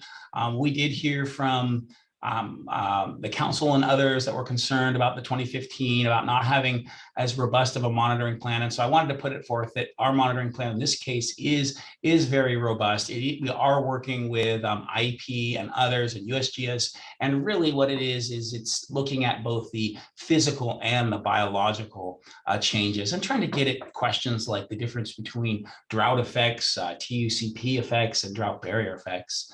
Next slide, please. And so we have heard there's been concerns about, you know, cyanotoxins and cyanobacteria with the bloom in Frank's tract that we had this year. And so we are working to have a very robust monitoring program looking at cyanobacteria. I am not an expert in this, but we are working with a number of experts, and as well as working with USGS, who was some of the individuals that did work on that Frank's tract, looking at the bloom. Next slide, please. And another addition to our monitoring plan is we are also trying to get we are doing some analysis to look at the effects that this barrier could have on out-migrating salmonids as well as predation events in the area. And so the photo in the top right corner, that's what we're calling a predation, if I could speak here, a predation event recorder. And it's kind of a neat little device. And what it has is it's a little floating buoy with GPS, and it's got it has a live fish at the bottom, and then it's got a camera and basically a timer. And so basically what we're able to do is we release all of these little predation event recorders, and then we can kind of track how predation events occur, as well as, you know, where they occur. And we can look at things like, is there any difference without the barrier, with the barrier in place, during construction, with the barrier notched, and then when we refill that notch. Additionally, we are also working with a lot of groups that are working on acoustic telemetry studies this year, being that I believe the number that I heard was there was 8,000 acoustically tagged juvenile salmonids that were going to be released this year. So we are going to go ahead and put out some JSATS monitors to be able to detect fish presence moving across that barrier. So we will have gates on either side of that barrier. At this point, we're not adding any tagged fish, but we are going to see if any of the 8,000 tagged fish do make it through Falls River. And so this is a relatively extensive study looking at both predation as well as movement of tagged juvenile salmonids across the barrier. Next slide, please. I'll talk a little bit about, the temporary urgency change petition process. And what that does is that allows us to modify or relax the standards of D1641. And so really, we really need both the barrier as well as the temporary urgency change petition to be able to maintain the fresh interior delta with the release of less upstream fresh water. So we're excited at reduction in our NDOI, a more flexible cross DCC, like Delta cross channel gates. And so one thing that I think everybody knows is opening those Delta cross channel gates, that is a huge benefit for interior Delta salinity. And so we also look at DCC operations. exports as well as Vernalis, our inflows on the San Joaquin side. So our schedule in TUCP is we're working for a December 1 submittal of our petition we would like to have our temporary urgency change order in place in February. And then we'll be working as well for another TUCP that would go into effect in May. Next slide, please. And so there's a lot of work that goes into the effects analysis associated with the TUCP. We've got a very excellent team working on all this. We are looking at a lot of different models. The coordinated operation model for forecast of imports and exports. We are using modeling with DSM-2 for hydrology and salinity. And we're also looking at Delta salmonid survival. That includes the STARS model that was developed by Raspberry with USGS, as well as the EcoPTM model. That's a model that DWR we've developed internally, Zhao Cheng Wang, and also Delta Passage model. And so we really are doing a lot of robust analysis and modeling to look at the effects associated with those relaxations in our water rights. And again, this includes hydrology changes in our salinity intrusion into the delta measured at X2, as well as salmonid survival rates. Next slide, please. I'd like to take a second. I know there's been some chatter about the possibility of additional emergency drought barriers. And the first thing I would say is that these are really an incremental need. And so meaning that the West Falls River barrier would be needed prior to these northern barriers. And so if conditions continue to degrade and we continue, basically if we don't see more precipitation, we very well could need to install emergency drought barriers this coming calendar year. So we are actively working to try to get all of the approvals in place to do that. We've also met with landowners. There's a lot of agriculture in this Northern Delta area, a lot of vines, a lot of orchards, and a lot of very valuable crops. And so what we're trying to do is we're trying to minimize any potential impacts to these agricultural diversions. And what we've done is some of the local interests have provided their recommended locations. And so really what that is we're moving these channel closures downstream really as far as we can to still get the benefit. And so what that does is that takes the steamboats, the Sutter Slough barrier that we had planned on and that was built in the 70s. And that moves that all the way down to Minor Slough. And so that puts it at Minor Slough. And it basically, we went down, we met with local agricultural interests, and we would be putting the actual channel closure. It would be downstream of a very, very large siphon that basically irrigates Ryer Island. As well as on Steamboat, we'd be pushing it all the way down, not quite to the tip of Ryer Island, but quite a ways down. And what that does is it really helps with keeping the water, so we don't have water level issues. And if we were to move forward with these barriers, we would also be having culverts through the barriers to allow that we could operate to allow some downstream flow. There's always flow through the rock as well. And at this point, our plans would be to have a boat portage facility similar to what we have in the South Delta at the Grantline Canal barriers, as well as the Old River Tracy barriers on our Steamboat barrier. But we would not be proposing any sort of portage on the Minor Slough barrier. At this point, the earliest time that we'd be looking at installing these channel closures would be June of next year. And at this point, one of the reasons is it's after flood season. I realize with the reservoir so low, it's less of a concern, as well as it avoids most of our impacts to out-migrating salmonids because it's later in the season, as well as just the time required. I mean, the time that we would normally need to basically plan and permit a project like this it would be a lot more time than we do have.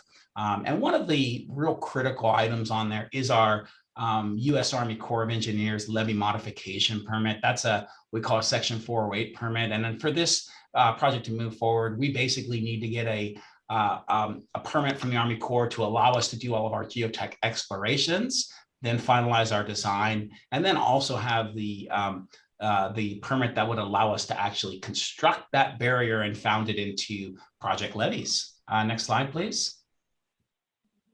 And so one thing that I wanted to put forth and really remind everyone is that, yes, at DWR, we are dealing with the current emergency and trying to stabilize that to the best of our ability, but we're also looking to the future. And we realize that we really don't want to be operating in emergency mode. We'd much rather have advanced planning. And so what that looks like at this point in time is we are working, and we were at the 11th hour ready to release a CEQA document, and then due to the major change associated with the project of leaving the barrier intact and notching it, we did not release that document. At this point, we are looking to release a CEQA document that will look at and analyze up to two-year installations during a 10-year period for West False River.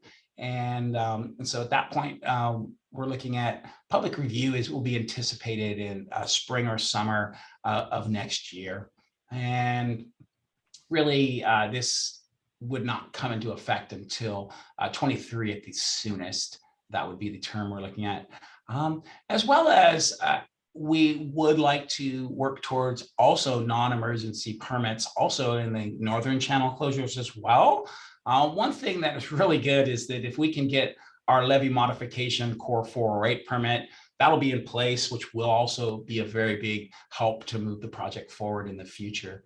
Even if, let's just say, we get some more precipitation and we can call these off. Of course, I would love to call off the planning on these. We would still be working to get those levee modification permits and standard individual permits to allow us to be able to make those channel closures in the event that we need them. And the last thing I would say is we will come up with a schedule for CEQA, and there will be plenty of opportunity for public involvement and public comment. Next slide, please.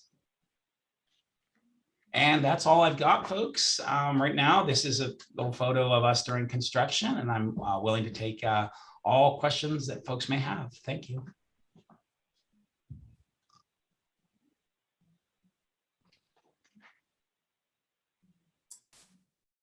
Are there any questions from council members for Jacob McQuirk?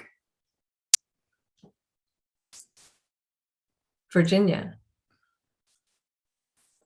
Yes, Jacob, thank you so much for the information. A couple of questions. So actually, I was out there on Monday. You may have heard in the earlier comments. So out of curiosity, what happens to the barrier or around the barrier if we should have continued activity as we did earlier this week? And again, nobody knows, the future of what's going to happen weather-wise, but there are some predictions out there. So I guess what would happen to the barrier again if we had continued activity, and what is the risk for some of the communities that are adjacent or nearby, and the communities and islands both? And then the last question is, what would be the decision, or is there a decision to leave the barrier in based on precipitation predictions for this winter? Thank you for that question. And so I'll start with the risk. And so I mentioned that earlier, that West False River really is a tidal slough. So it's not like a lot of people think of like the Sacramento River. Like the Sacramento River, all know that you get good discharge on the Sacramento, the stage really comes up. That is not the case at West False River. It's really the high tide that increases the stage. So we see no risk to the local communities of leaving that barrier in place. And as well as, so we did develop the hydrologic triggers. And I believe that in your informational package, there was a letter that we'd submitted to the Army Corps of Engineers. And what those are hydrologic triggers that would indicate that we no longer need the barrier. And they are pretty high. And that was the 73 inches at the 8 station index. And I think we're at 12 now. As well as a combined 6.5 million acre feet at Oroville and Shasta. And I haven't looked at the storage today, but I know at least at Oroville, we're still well below 1 million acre feet. And so those would be the hydrologic triggers. And at that point in time, if we reach those, we would agree to go ahead and remove that barrier. I mean, the department could choose to remove the barrier with less precipitation, but at that point, we would do it. Okay, so basically it's going to take a whole lot more activity to get to that level. Okay, thank you. You're welcome. Laurel, Dr. Larson, I see your hand raised. Yes, thank you for that interesting presentation, really relevant to things that we're thinking about. My question pertains to the thinking about barriers in the North Delta, particularly the barrier at Steamboat Slough. Sutter and Steamboat sloughs are increasingly being regarded as critical for survival of out-migrating Chinook salmon, because that represents the first major diversion they encounter, and survival probabilities are enhanced if they move through Sutter and Steamboat Slough, because then they're less likely to enter the South Delta and the pumping facilities. So there's been a lot of attention given to management actions that might enhance fish passage through that region. And I'm wondering how those plans might intersect or interact with plans for installing a barrier at Steamboat Slough. And I guess a related question is, for how long do you anticipate that barrier would be in place if it is installed in June? And is that something that would impact the late fall run Chinook salmon? Okay, thanks. And I'm going to try to get through those questions. I know there was a few pieces. I appreciate that. And so first, I would say on Salmon Survival and the movement of out-migrating juveniles down Steamboat Slough, we agree. We're also working on, barriers like the Georgiana Slough bioacoustic fish fence to keep, fish out of Georgiana Slough, looking at evaluating floating fish guidance structures to push fish into Steamboat Slough. And so what I'd say is at this point, the first real measure that's going to help with that is having the barrier installed later. And so looking at installing that barrier after the peak migration has happened. And then we all are also working, and we're still in process. We're still working on that at a study or evaluation to look at effects of the barriers on the movement of juvenile salmonids. It's still in formulation at this point in time, but we are looking at working with some of our consultant team as well as USGS on that. But we are still working on that. And there would be also, some culverts open that would potentially allow for some passage through the barrier as well. Thank you. And I guess the one part of my question that you didn't precisely get to was, if the barrier does go in June, when is it likely to go out? Oh, sorry about that. And so I forgot that. And so at this point, we are looking at having the barrier fully removed by November 15th. Okay, thank you. Jessica. Thank you. Hi, Jacob. Always nice to see you. Great to see you. I had another question, maybe just a clarifying question about those hydrologic triggers. So if you do the north barrier, then I'm assuming that might change the hydrologic triggers for the West Falls River barrier, or can you speak to that a little bit? Yeah, no problem. And so really the way to look at the northern barriers is they're an incremental. And so basically hydrology has to continue to get worse. And so, what we're working on is also looking at the hydrology that would kind of the flip side. At what point would we be able to call off the need for these emergency channel closures? And so it's definitely, so it's a very dry situation. I don't have those numbers right with me today, Jessica. That's something that we are actually working the analysis on to kind of figure at what point it's a whole lot less than the 73 inches at the 8 station index. Can we say, hey, we just need the West Falls River. We don't need to move forward with the steamboat or the minor slough barriers. Work in progress. Thank you. No, I can appreciate that. What kind of feedback, if any, are you hearing from adjacent Delta residents or boaters or anything like that? Well, we have got some feedback. We did go out and meet with some concerned residents. And so we did hear some concern on, I've heard both that the markings for the barrier are more than adequate, but we've also heard that others say that they could be more. So at this point, we are going to move forward with some additional buoy lines. I'm still getting a schedule for that. So we're going to go ahead and we're going to deploy additional line of buoys, both upstream and downstream of the barrier. There'll be lighted flashing buoys. And I think, I don't have the plans right handy, but they're considerably further upstream than the float lines. I think they're like maybe 500 feet or so upstream. Just kind of with the idea, if you get a boater really speeding through there, making sure that they have more visual cues to get out of the way or slow down so they don't hit that barrier. Because of course the float line would not stop a speeding boat. And then what was the other question, Jessica, again? I mean, that was it. Just wanting to know what you're hearing from folks who are in and around the barrier. But there's boat passage provided over the barrier. Is that no, right? not currently. So so currently you'd have to go around, but we do have alternate pathways. Like for example, if you needed to get to Bethel Island, you could come up and go down Fisherman's Cut, or you could come around Piper Slough. And so it's not like we're blocking passage. We're just creating a delay. Thank you. Lenny, is there something you wanted to add? I see you're muted. Yeah, I was just, I was going to add into Dr. Larson's question a little more information. So Dr. Larson, as part of DWR's incidental take permit, condition of approval 8.9.2, I'm going to direct you over there to the language that states that DWR is taking the next 2 years to evaluate different designs and structures for minimizing entry of salmon into Sutter and Steamboat, and we're using an adaptive management process and structured decision-making process to work through the best ways that we could achieve that.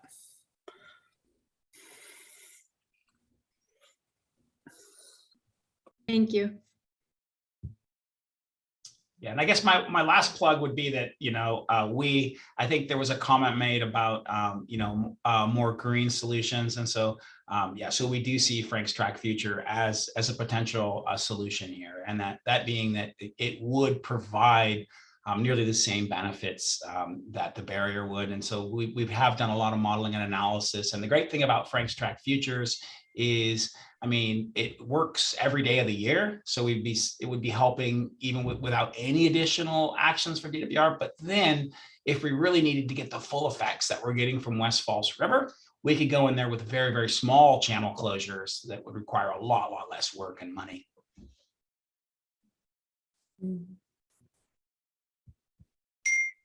Well, Maria, did you have a question? No, I'm good. Jeff, are we moving on to a presentation from Lenny or no? Oh, okay. Well, no, Madam Chair, we're good with the presentation at this point. Okay. Are there any public comments on this item? There are. We have Deidre Desjardins.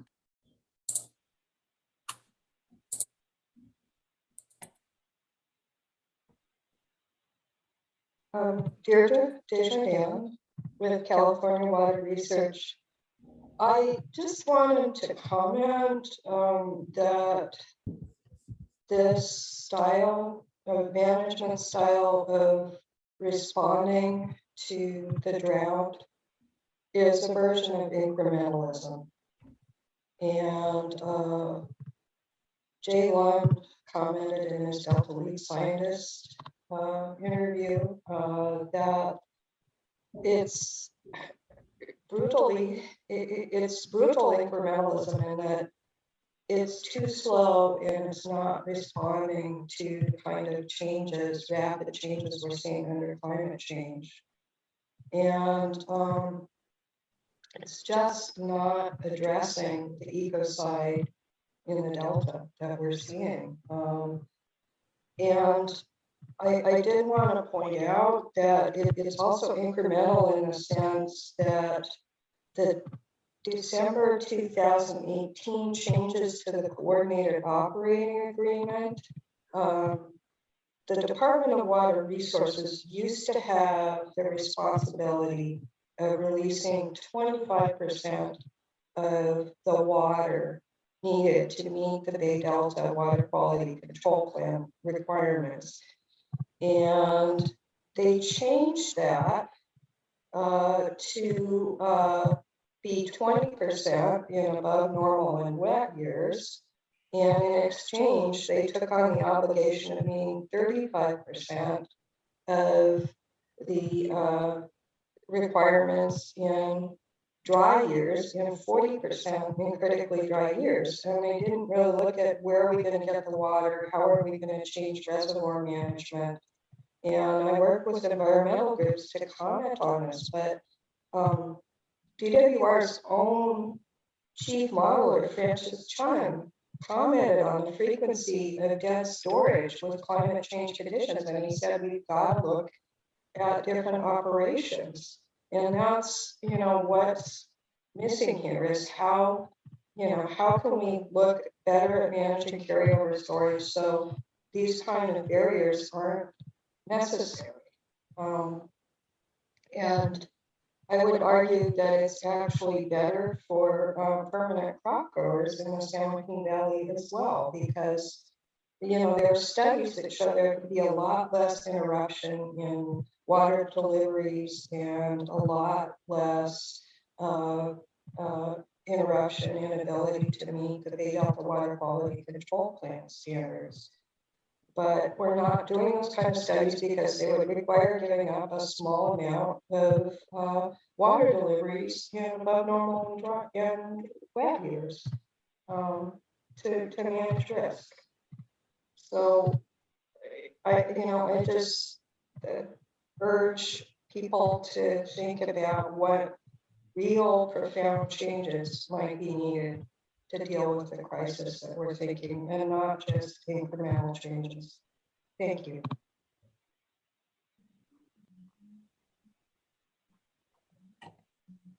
Thank you, Deirdre, for taking the time to comment.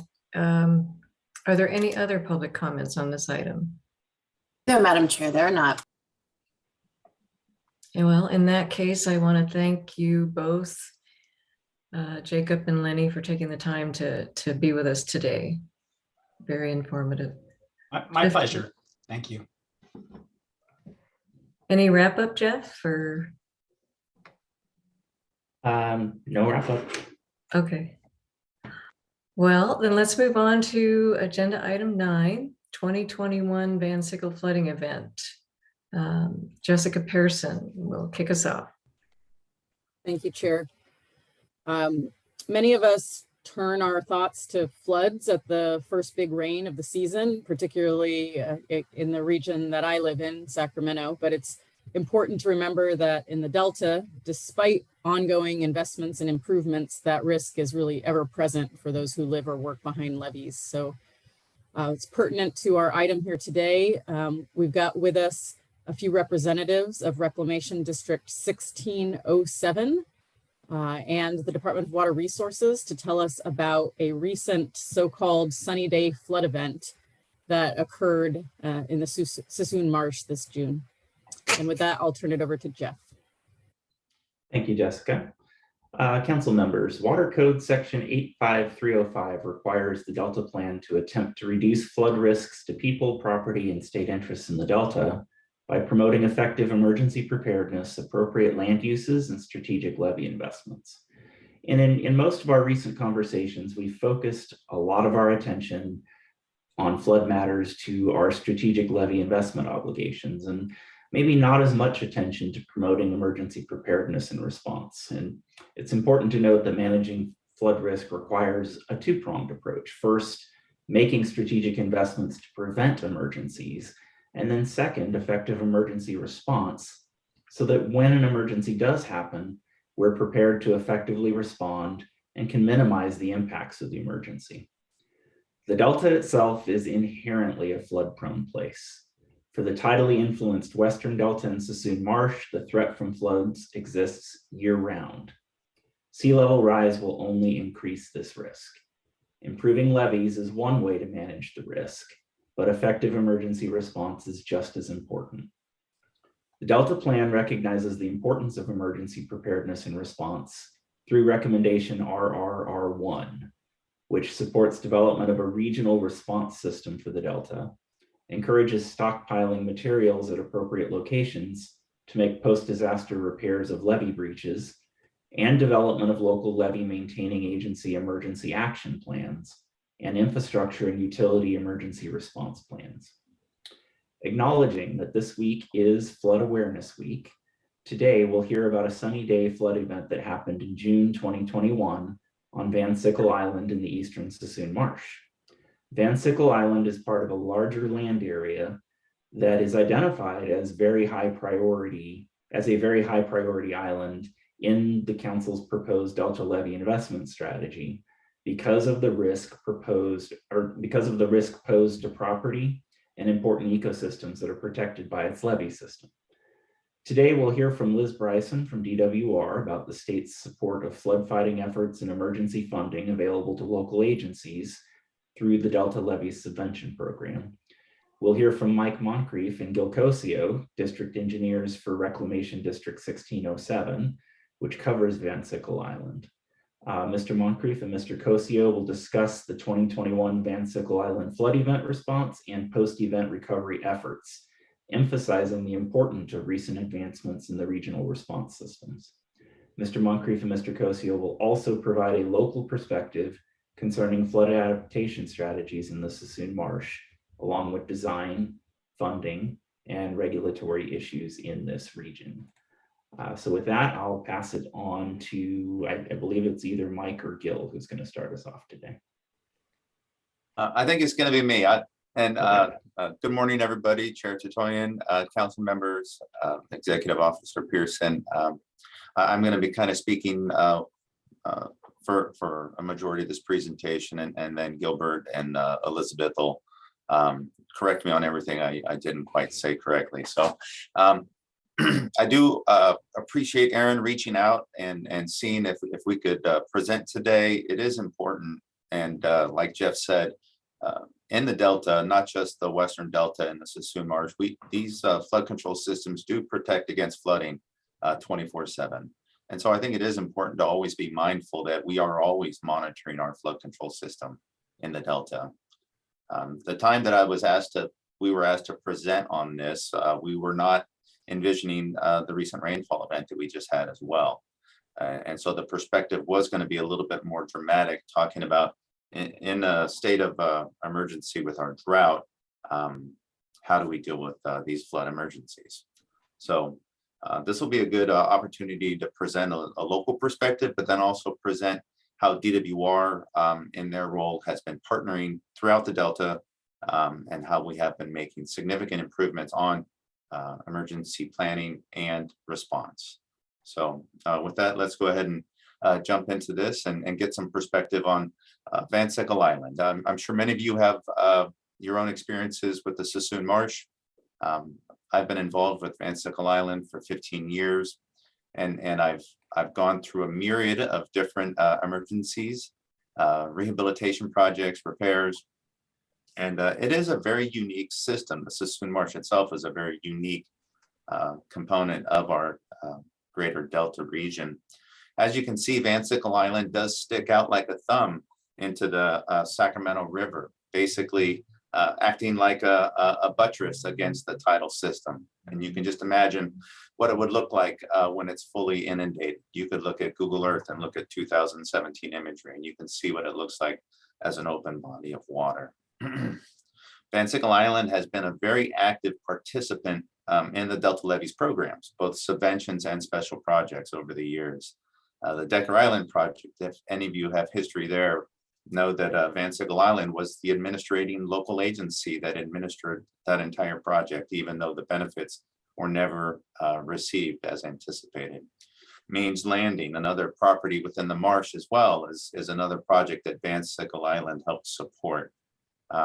So Van Sickle has always been a very progressive, small reclamation district, but they've always participated and they've always done their diligence to provide flood control, maintenance, and drainage for not only their landowners, but the overall benefit of the Sassoon Marsh, Grizzly Island complex, as well as the greater Delta as well.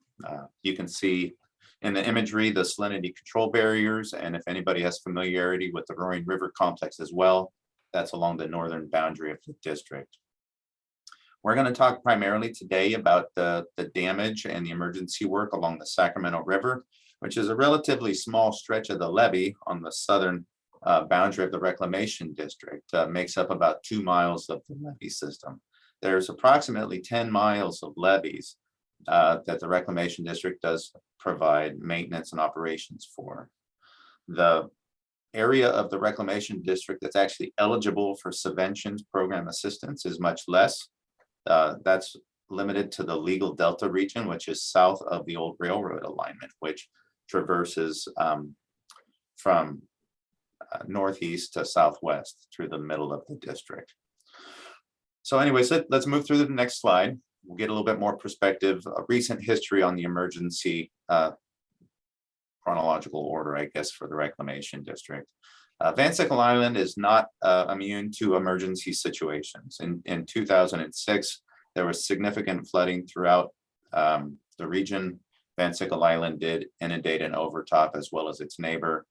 But most recently in 2017, during the January-February emergency flood events that everybody in the Central Valley was impacted by, Van Sickle Island did overtop at many locations, and they did have a significant levee breach on the Sacramento River. I want to try to convey the difference between what we consider a flood emergency and an emergency. And it may be somewhat of a semantic to some folks, but it is significant. When we have flooding and overtopping, that is something that usually through emergency actions and floodfight measures, we can control a certain level of overtopping. When we have significant flooding where the levees are actually breached or fail, that's an entirely different level of an emergency. And so we have different levels of emergencies that we all operate under. So in 2017, it took significant effort and resources to reclaim the island with support from DWR, with significant investments and also local resources as well to be able to reclaim the island, dewater it, and start through the multi-year effort of repairing those damages. In 2020, there were still additional sites along the Sacramento River that required repairs, and the district had plans to facilitate those repairs in the coming year. What we went through in February of 2020 was significant high tide overtopping. The district had planned for that. We had floodfight measures in place with aqua dam barriers, floodfight materials, visqueen, and we were able to fight that flood. What we were anticipating to address those low spots was additional material and resources prior to the next high tide events, which we knew were coming in June. Those plans fell through, and the Reclamation District had to prepare another flood fight in June, which we were not expecting. Ultimately, what that led to was the need for the district to declare a local emergency because of the unanticipated flood fight effort. Typically, that emergency was triggered because of the unanticipated overtopping, subsequent resources and funding that were required to battle that overtopping flooding event. The district declared an emergency after that overtopping event. We did not fail the levees, but that emergency provided the ability for the district to administer immediate actions, request mutual aid support from the county and the state, and that helped facilitate the subsequent repairs, which we have in place now. And without those, this recent event, would have been much more complicated, and I think we would have had much more significant overtopping and flooding as well. And so it is interesting, the progression of work, especially for small rural reclamation districts. And in the marsh as well, it's more amplified because of the system of levees that they've inherited over the years. The ability to operate and maintain these smaller systems is very complicated by various issues from regulatory oversight, as well as the foundation issues and stability issues associated with working in soft soils. Next slide, please. So I want to give some perspective as well. I said earlier, there's a difference between a flood emergency and an emergency. So these are some example photos. On the far left, you can see January 11th of 2017. This is a site on the Sacramento River where This site eventually grew into this larger image that you see on the top right. Essentially, the overtopping occurs, which leads to scouring of the levee on the backside, or you could actually have some scouring over the top of the levee, and eventually the weight of the water or debris will actually just push that levee open. And then over time, the scouring will continue to grow. And what you end up with here on the top right is about a 300 to 400 foot long levee breach. And the gentleman you see in the photo there is the lifeblood of the Reclamation District. That's Chris Lansafame. Him and his family have been providing resources and support to flood fight various events over the last several decades. So it's pretty impressive how much work a single individual and how big of a difference they can make. So really appreciate everything Chris does for the district. And you can see him out there sticking a scour hole. We're trying to identify what the damage is and starting to brainstorm what the repairs are going to be. I'm the smart one holding the camera, taking the photo. And then you can see down below the subsequent initial repair of this site that did occur later that year. One thing that you notice, we like to consider these initial repairs. Working out in the marsh or any region, initial repairs are always unstable. And so there's always additional work that needs to be done. And that's no more prevalent than in the Sassoon Marsh. Work is always required to maintain these levees. Next slide. So in 2021, this is the perspective of what we've been dealing with in the last year. As you can see on the left, in February, we had our aqua dam deployed. We have some plastic, and you can see there the remnants of some of the overtopping effects. You do end up with some ponding water in some of these sites. Ultimately, we were able to flood fight that overtopping event with minimal damage. As I said, we were planning to do additional work to raise these low spots prior to the June high tide event, seasonal event, and we were unable to do that. And so what you'll see are those middle photos are of a similar location on the Sacramento River where we had deployed our flood fight materials, and you can see the overtopping and then the subsequent damage that you see on that lower photo. And then in September, most recently, you can see the initial repair that was done to post declaration of emergency and coordination with DWR for funding to bring out some materials and raise these low levee sections up. Next slide, please. And then, these are just very recent photos that we added here a day or so ago because of the most recent rainfall event. And, what you can see in these photos is the result of, saturated embankments. We have a large amount of rainfall.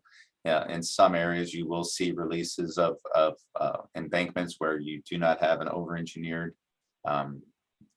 levee system. And so what you see in the picture on the left is the landside slope has fallen away. This is a repairable site. We currently are still in our emergency, so we can go out and facilitate some work. We do actually have a contractor coming out, and we will be deploying some riprap on the crown of the levee to create a buttress, a bit of a splash berm leading into the rest of the flood season. The important takeaway is that Van Sickle Island has and will continue to flood fight. We are in a position where we do operate and maintain the levee system, and we continue to work with our state partners on providing protection of this system. This system does provide protection to managed wetland system within the interior of the district, but as a greater whole of the Grizzly Islands Sassoon Marsh system, it's a comprehensive piece to that system and to the Delta at large as well. There's significant benefits to this reclamation district that it provides beyond just the protection it provides to the landowners. Next slide, please. So the big part I want to talk about and what Jeff pointed to is the significance of the state of California's investment in emergency response, specifically in the Delta. And The Department of Water Resources since 2014 has invested over around $20 million into this effort.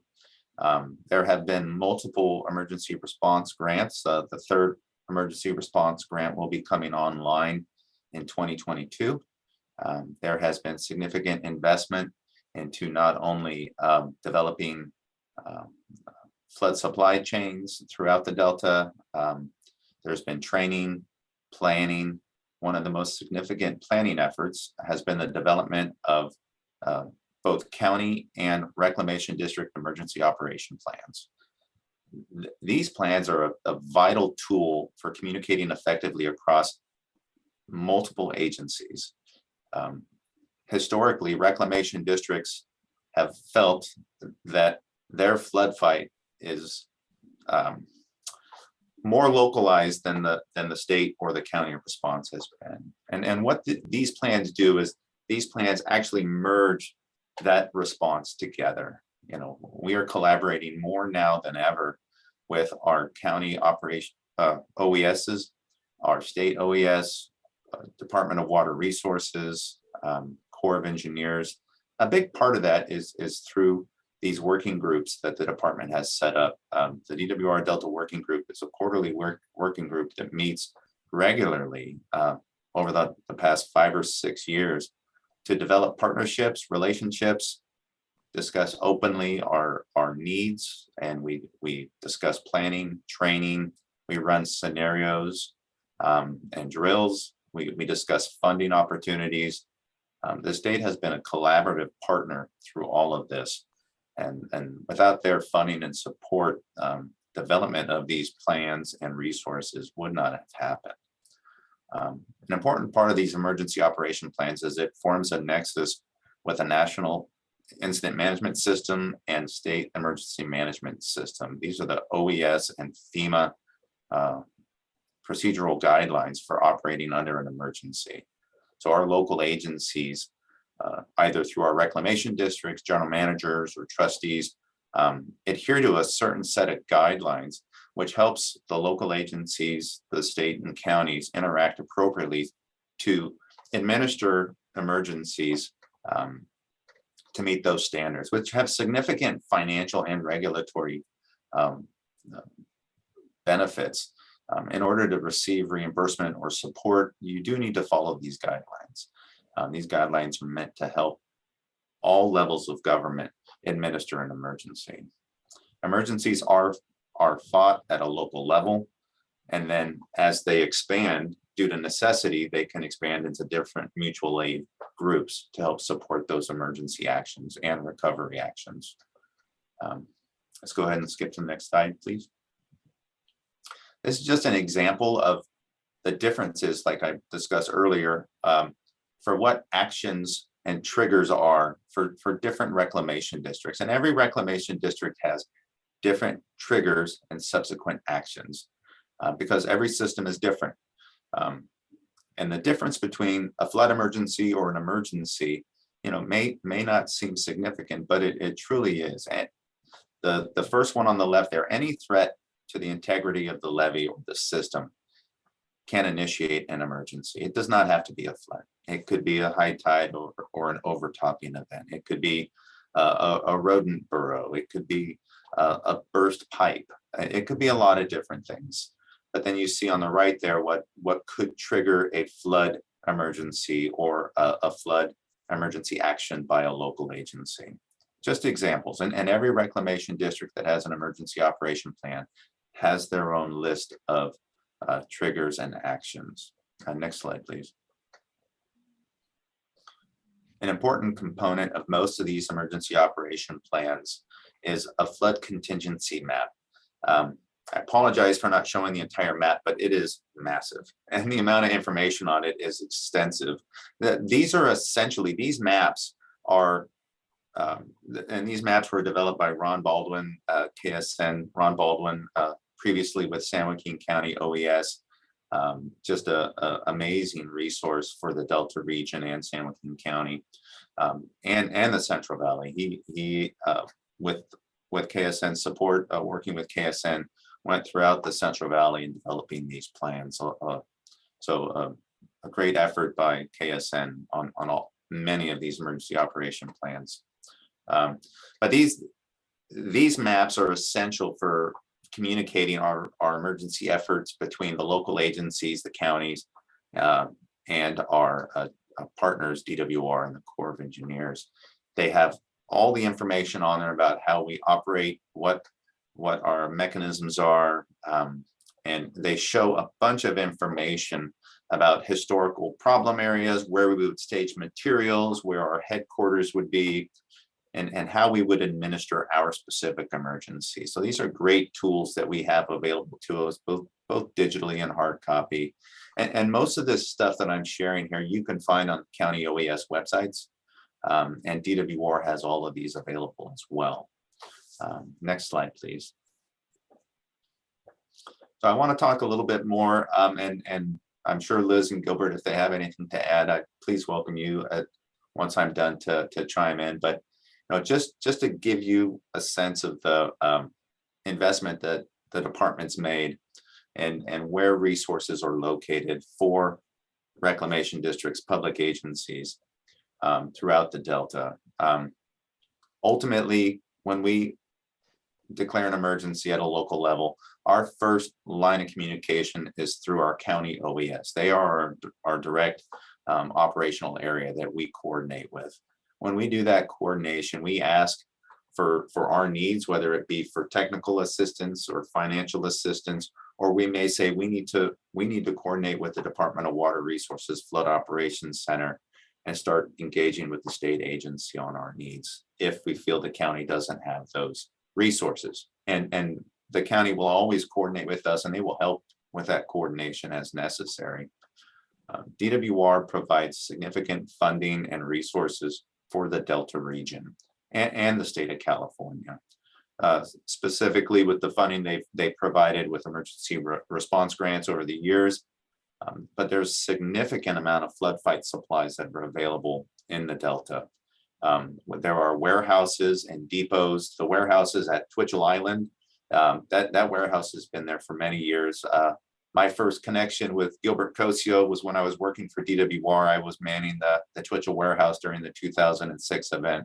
And you can see the high water in the distance overtopping the levees. And I worked that warehouse during that event.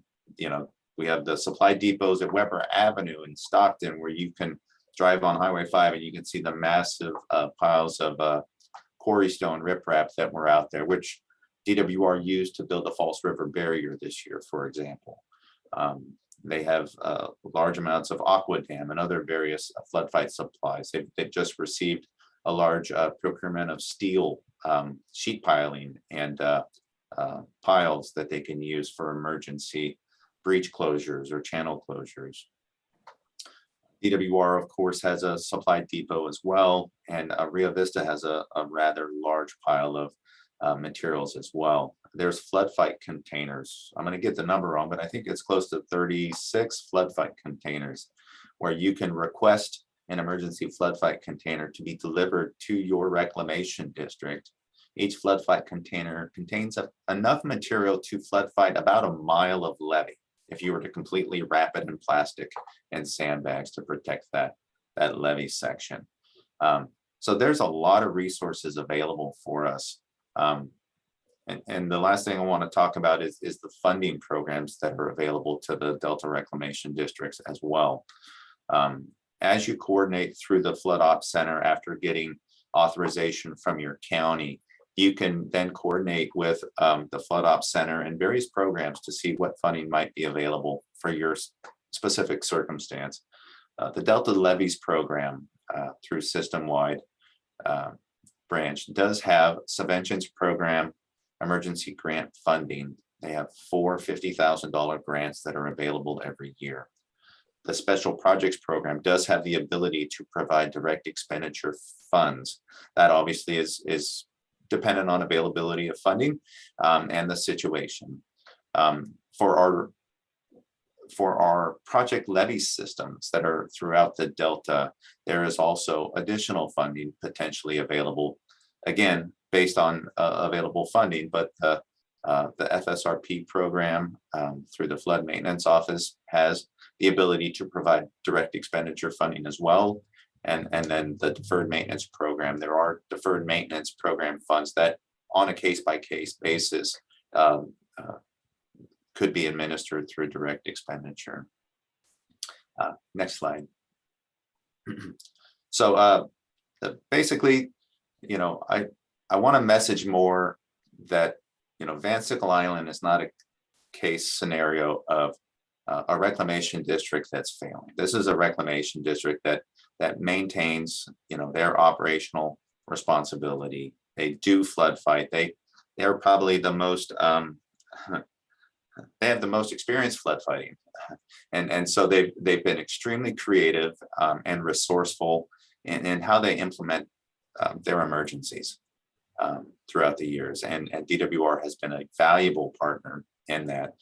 Like Jeff said, being proactive in nature on the system, identifying those priorities and opportunities in the future. I think Van Sickle has many opportunities and great value, not only just for the district and the landowners themselves, but for the Sassoon Marsh and the Delta region. So Gilbert, Elizabeth, anything you'd like to add? Otherwise, thank you all for your time. Well, thanks, Mike. I'll add first and let Liz come in a bit later. That was a great presentation. And I take full credit for it because of that 2006, when I saw Mike working in that supply depot and I had to pull in to buy sandbags. This crazy guy operating this forklift, which he probably wasn't even qualified for. He's probably breaking all the state rules, was out there helping us get our supplies as needed. So I thought, you know, that guy's, you know, picking up a shovel and doing the work. So I appreciate that sort of thing. So three months later, I hired him. And my tough love management style, I put him in charge of Van Sickle Island, which is a terrible, terrible island. It's hard to get to. It's a lot of complication, as Mike explained, but obviously he did a great job and he's a better engineer for it, right, Mike? So the only comment I really want to make, I want to play off of Councilmember Madueño's comment early on when she reported on her tour of the Delta, 4-hour tour there at Vink. You know, we could go out to this one site and probably talk for 4 hours on the importance of this levee, what's going on out there, the habitat, that sort of thing. I think even Luis's presentation earlier highlighted this area of the Sassoon Marsh, Western Delta as being important for zooplankton and whatnot. But one of the things I would highlight is that, you know, Mike showed about 20 years of flood operations out on Van Sickle Island. If you go back a few more years, 1998 was the highest tide of record. To this date, it still is, out in that Western Delta and Sassoon Marsh area. And the marsh got totally annihilated. Almost every levee in the marsh broke and all those duck clubs and other rec districts were flooded. But the key is, after that flood, they realized that flooding up there had some impacts to the water quality for the exporters. And one of the last studies done under CalFed back in 99, 2000 was a study by DWR, and it showed that the one island that was significant and important to water quality was Van Sickle. It's bigger than some of the other Sassoon Marsh Islands and it's steeper, which on the one hand, it's a nice managed wetlands, but the depth of water, if it was permanently flooded, would not be the greatest habitat. They did some improvements under legal restore and the biological opinion mitigation for the water projects on other islands. But the effect on water quality, if you have an uncontrolled breach, is going to be significant. And if you looked at that map, you would have noticed that the Montezuma Slough salinity control gates and the Roaring River are two components that are mitigation for the state water project to control water quality in that area. If Van Sickle Island stays flooded, the levees that protect those components would also be in peril. So it's a hugely important component of the state water project and other and habitat. And that's the kind of stuff that goes on in the Delta all the time, the linkages. I think Dr. Larson talked about what they're going to look at as far as North Delta barriers. And then Jacob McQuirk brought in the fact that, hey, we're looking at those now and we're bringing in some of the locals. You know, people that were out there in 1976 when the first barrier was put in, still don't understand what happened. One of the farmers we're working with is this Topper Van Lobenselsie, Mr. Tully knows really well. And he can tell you that when he was on Sutter Island, he couldn't operate some of his pumps or siphons because those barriers knocked the surface water elevation down and his pumps didn't work. So we give kudos to DWR and Jacob for reaching out to us and actually working to get those barriers in a place that doesn't cut off farmers like it did back in 1976. But so what I'm getting at is that there's all sorts of linkages that are involved in all these islands. So if you ever want to spend 2 or 3 weeks out in the Delta talking about them, the 4 hours that Councilmember Madueno spent was just the tip of the iceberg. So thanks, Mike. That was a great presentation. So hopefully Liz has something to add. Thanks. Hey, good morning. Thank you, Michael. Thank you, Gil. Great presentation. Thank you, Mike, for highlighting the coordination and efforts that your Reclamation District and DWR participated in. But I did just want to add that in addition to those Delta Flood Emergency Response Grants funding opportunity that you mentioned that'll be available in spring of 2022, there is another grant opportunity coming up that our Delta Levees program is leading, and they'll be releasing their proposal solicitation package and guidelines for the Delta levees of special projects, and those should be available by June 30 of 2022. So I just wanted to highlight that and also let you know that Van Sickle could apply to that program to address the issues that you noted in this presentation. So thank you.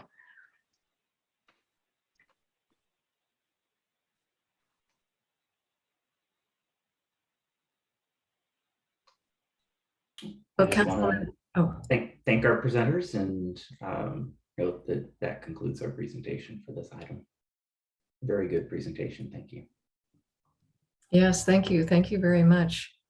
Council members, do you have any questions for any of the panel members or Jeff?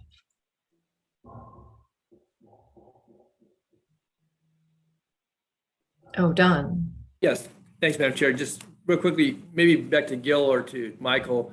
Certainly thanks for the presentation, but I think Gil, in your summation, and I certainly throughout Michael's presentation about Van Sickle, but I think just to reemphasize once again that the levees are a system, and whether they be related to Suisun Marsh or certainly to areas throughout the Delta, that it is a system. And I think you kind of touched on that, Gil, in your comments. And I just didn't know if you had anything else you wanted to add about that, because you talked about this location, but I know that over the years, certainly at the Protection Commission, but in many different forums, talking about them in isolation in certain areas, focuses on, whatever the risk is at that particular geographical point. But I think the point about the system and, the hundreds of miles of levees and, maintained by different entities. I was just curious, Gil, any other comments regarding that? Because, you talked about with Van Sickle, how that, dealt with water quality and impacts to immediately adjacent areas, but also the marsh as a whole. So. Yeah, I think that's the key to future planning is how do you look at the system as a system? I think Deirdre brought up a term that I'd never heard before, incrementalism, and that's where we get a lot of times people focus and we think we're doing a multi-benefit project, but it really doesn't look at all the benefits that can be out there. Like I said, Van Sickle looks like a very minor levee, but it's a flood control levee for Van Sickle Island and landowners in surrounding areas. And it's also important to the water quality of the state. And I think almost every levee in the Delta has those two qualities. And so if you have a project that doesn't include something to take care of those top two benefits, then it's really not a fully multi-benefit project. And we could go on and on. I wasn't joking when I said you could spend 2 or 3 weeks out there walking to every levee and actually talk about it. They're different in different areas, but I can tell you right now, there's a story out there on every island. And I can tell you right now that the 40 or so years I've worked out there, there's a lot of stories on how we almost lost every island.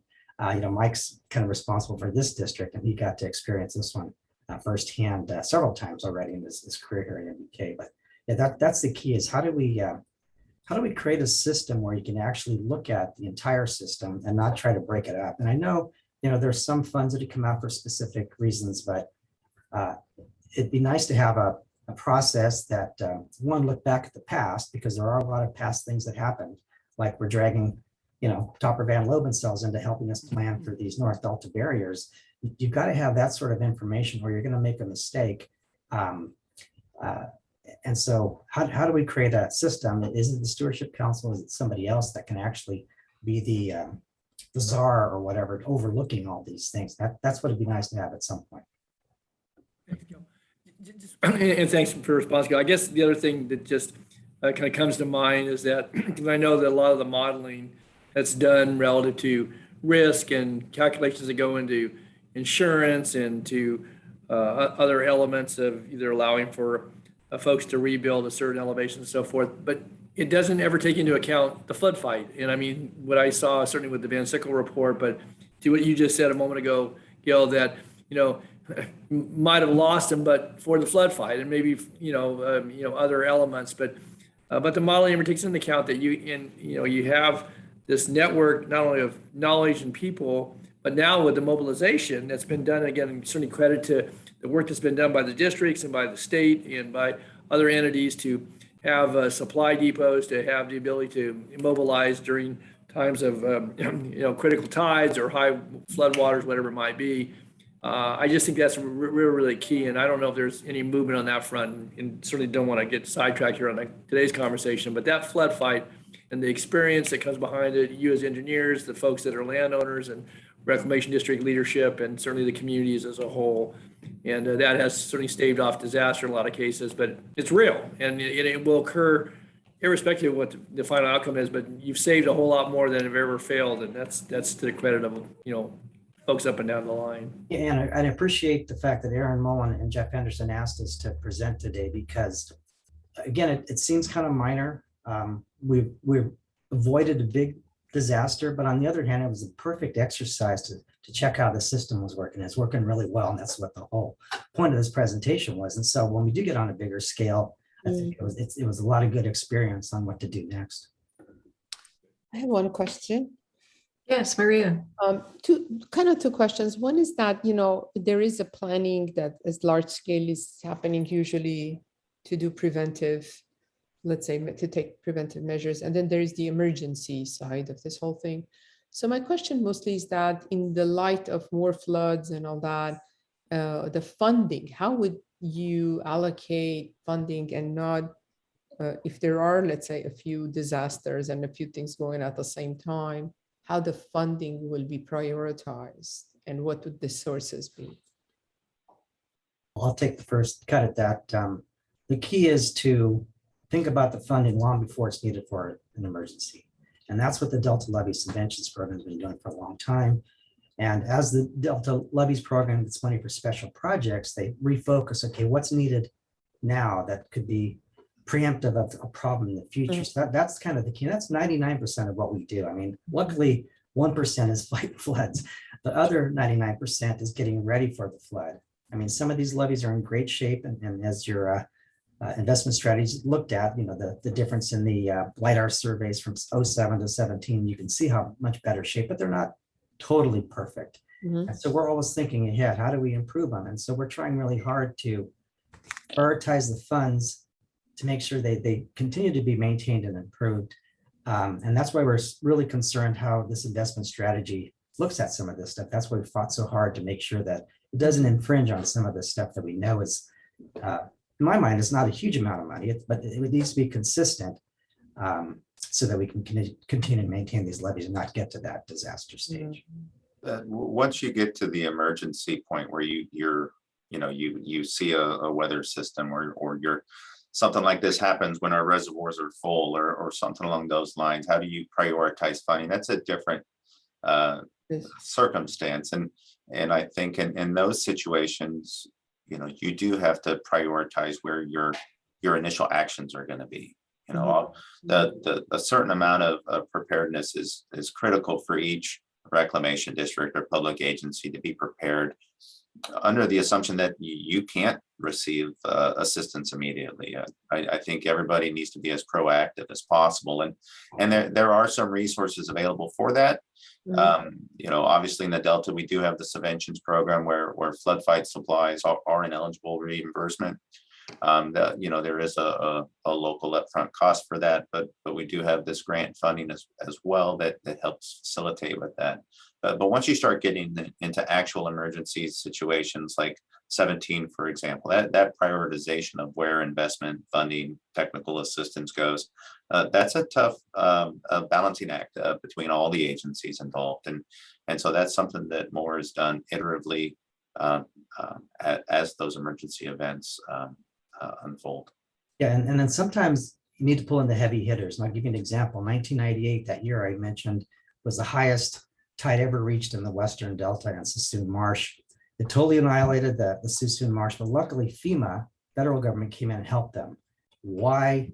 I don't know, because at that time we had requirements about, HMP requirements, but FEMA broke the rules, so to speak, and came in and helped the state. And then at the same time, that same flood, we had huge erosion on Sherman, Twitchell, and Web Tract, 3 of the 8 Western islands. I mean, on Web Tract, we had lost half of our levee, it was gone. You couldn't even drive around it, it was so small. So Department of Water Resources and the Bureau of Reclamation got together and said, our projects are in dire straits if these levees break. 3 of the biggest Western islands. And so luckily they were able to politically pull in the Corps of Engineers on an emergency on levees that the Corps has always fought, having to pay for, but that was a huge shot in the arm. So every now and then we get into those big disasters where we have to pull in the heavy hitters, and luckily that was out there at the time. But the key is to make sure that everybody understands what's out there. As I've seen in my career, we get a lot of changes in staffing, and unless you go back and remind them what happened in the past, we can make those mistakes. And that's why you always hear me when I do make presentations to you. It's a lot of whining about what we used to do, and my opinion on what we need to do, and that's where it comes from.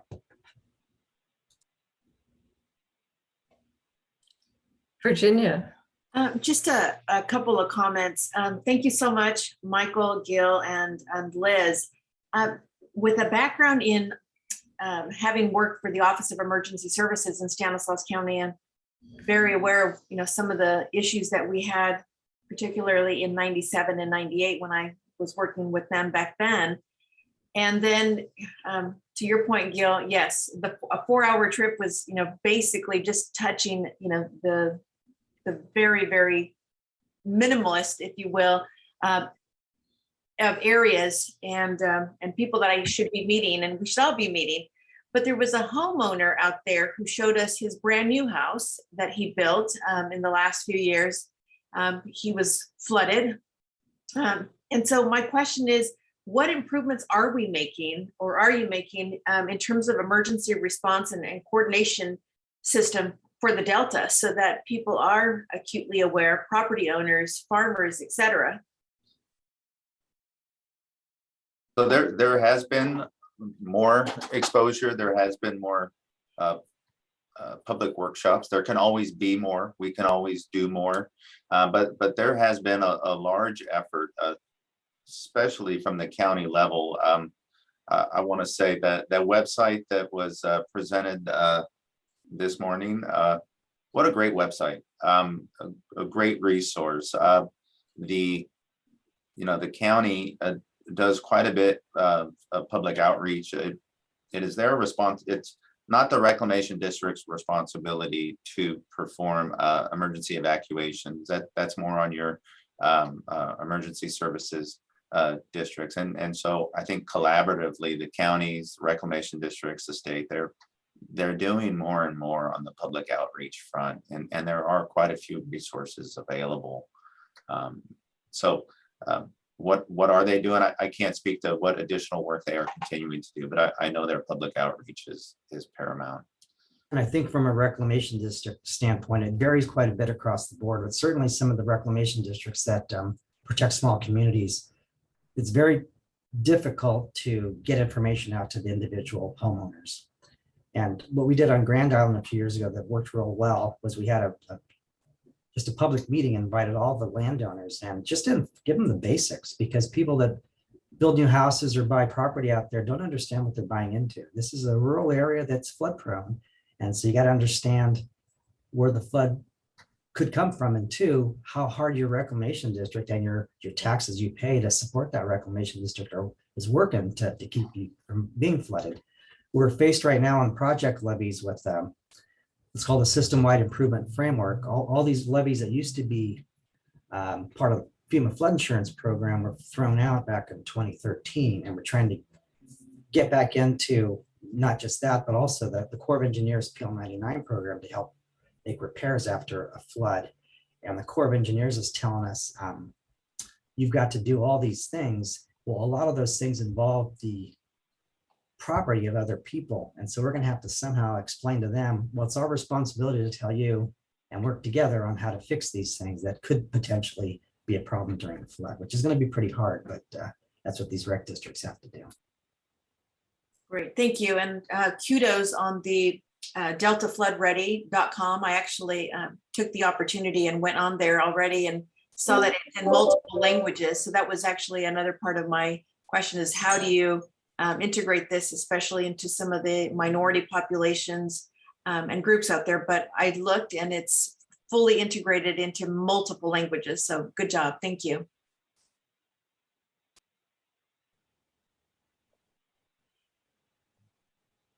Well, if there are no other questions or comments from the council, is there any public comment on this item? There is. We have Deidre Desjardins.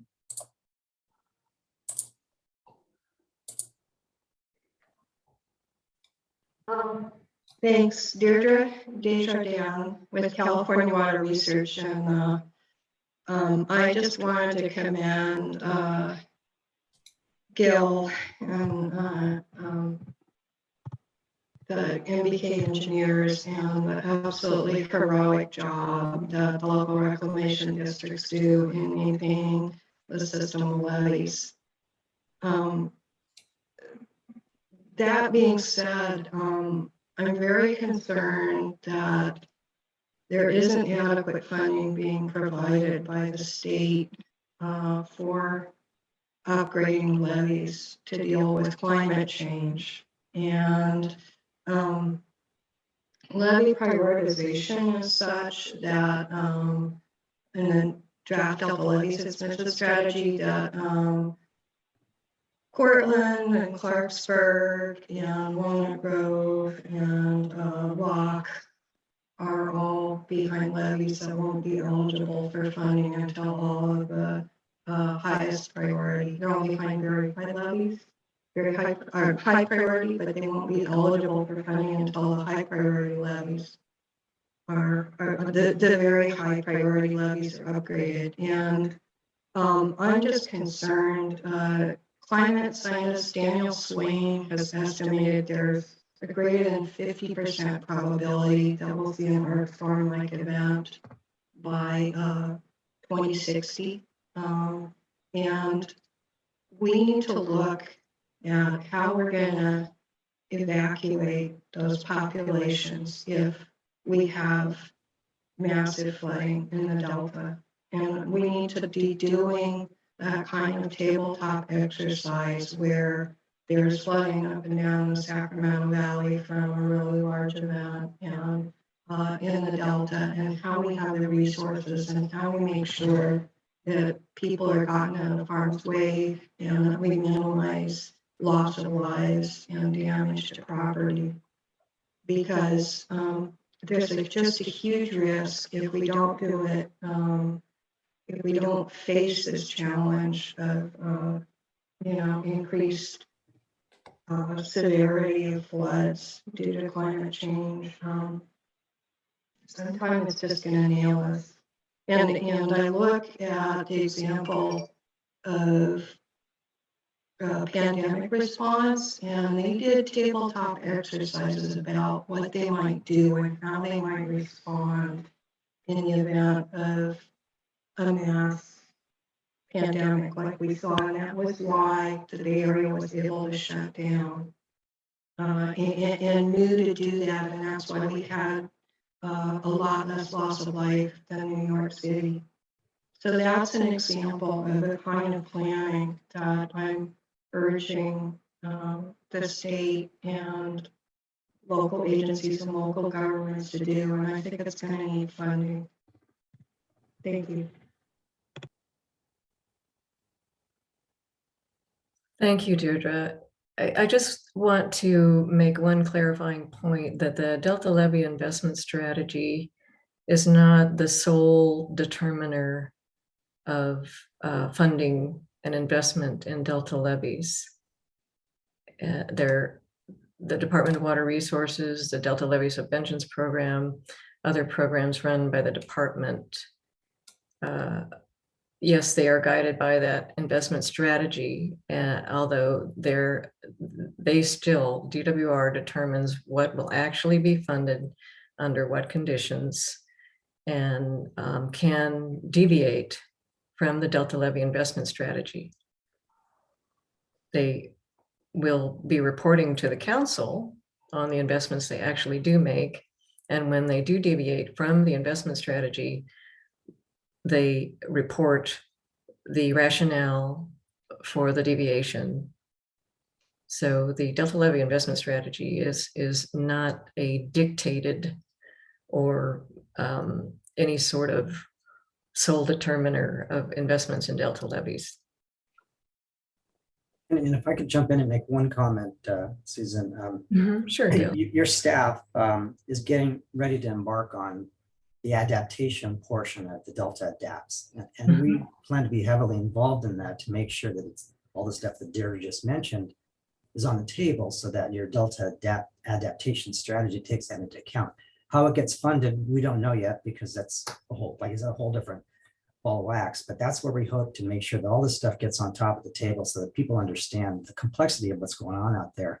And there are some rural areas, but small communities that could suffer big time if they aren't keeping up with sea level rise and other climate change issues. Well, thank you, Gil. That's and I'm glad that you're going to be active on that, the development of the adaptation strategy. It'll be very helpful. Is there any other public comment on this item? No, Madam Chair, there is not. Okay. Well, in that case, I want to say thank you very much to Mike and Gil and Liz. This was a really informative educational presentation. Thanks for taking the time to be with us today. So on to agenda item 10, the draft 2022 Central Valley Flood Protection Plan update. This will zoom out now from Van Sickle Island to the bigger picture. And Jeff Henderson will kick it off. Yep, we're gonna jump from the emergency response phase of these activities all the way out to the long-range planning aspects. So the Central Valley Flood Protection Act of 2008 directed DWR to prepare and the Central Valley Flood Protection Board to adopt what's known as the Central Valley Flood Protection Plan. We'll refer to this in shorthand as the flood plan throughout the intro. And the flood plan focuses on improving flood risk management throughout the Central Valley. It's a comprehensive management plan for the complex state plan of flood control system, which consists of levees, weirs, bypasses, and other flood management features. The system begins north of Chico and extends south to the San Joaquin River near Fresno. The system extends into the Delta from both north and south, and the Delta is the downstream end and ultimately the receiver of the Central Valley Flood Management System's runoff. About 1/3 of the levees in the Delta are a part of the system that's planned for in the flood plan, and these are commonly referred to as project levees. Unlike private flood management features, the state plan of flood control features were built by the federal government, who then handed over the obligation of operating and maintaining these features to the Central Valley Flood Protection Board, or the Flood Board. Part of what makes the Delta so unique is that the flood control system consists of both project levees and non-project levees. Sometimes these coexist to protect the same island. The flood plan covers the lands that are receiving flood protection from the state plan of flood control facilities, or the project levees, which represents again about 1/3 of the Delta's islands and tracts. The Delta plan, so the council's plan, is tasked with reducing risk to state interests within the entire Delta and Sassoon Marsh, spanning both those same project levees and the non-project levies. This means that the flood plan and the Delta plan have overlapping interests when it comes to flood protection for vulnerable Delta islands and tracts. Floodwaters and ecosystems don't recognize the difference between a project levy and a non-project levy. Water that overtops a levee upstream will eventually drain into the Delta on its way to the ocean regardless. The salmon hatched upstream will navigate the Delta on their way to the ocean and on their return trip to spawn regardless. The Central Valley Flood Protection Plan and the Delta Plan share goals to reduce risk to people and property and to promote a healthy ecosystem. To accomplish these goals, we need to work together and coordinate efforts where our interests overlap. The 2022 update to the flood plan acknowledges this connection and commits to collaborative efforts on critical projects. And it's in the spirit of this ongoing collaboration that we welcome DWR for today's update regarding the flood plan. Mary Jimenez, branch manager of the System-Wide Multi-Benefit Initiatives branch, will now brief the council on continued progress developing the flood plan update, including providing a high-level overview of a recently released working draft and a summary of the ongoing coordination among DWR, the Flood Board, and the council to both update and implement the flood plan. Thank you for joining us, Mary. I'll now hand it over to you. Thank you very much for those helpful opening remarks, Jeff. I really appreciate it. Can folks hear me okay? Can I get a thumbs up if so? Yes. Okay, great. So again, thank you for having me. This is Mary Jimenez with the Department of Water Resources. I have a brief overview today of our working draft of the Central Valley Flood Protection Plan update and look forward to your questions and comments and thoughts as I do. Thank you. Next slide, please. So I have an overview of the working draft itself featured today, and then at the very end of the presentation, next steps, and I look forward to where we're going into next year. Next slide, please. So the Central Valley Flood Protection Plan, as Jeff mentioned, is the state's programmatic vision for improving flood risk management in the Central Valley. It is a descriptive type document. It prioritizes the state's investment in flood management actions over the next 3 decades. It is a long-range plan. Integral parts of this plan promote multi-benefit projects, integrating and improving ecosystem functions associated with flood risk reduction projects as important part of our approach moving forward. Next slide, please. Excuse me. So the Central Valley Flood Protection Plan is a comprehensive vision that began in state legislation about 14 years ago. Jeff mentioned the Flood Control Act of 2008. So that was the conceptual beginning to the plan that we have now.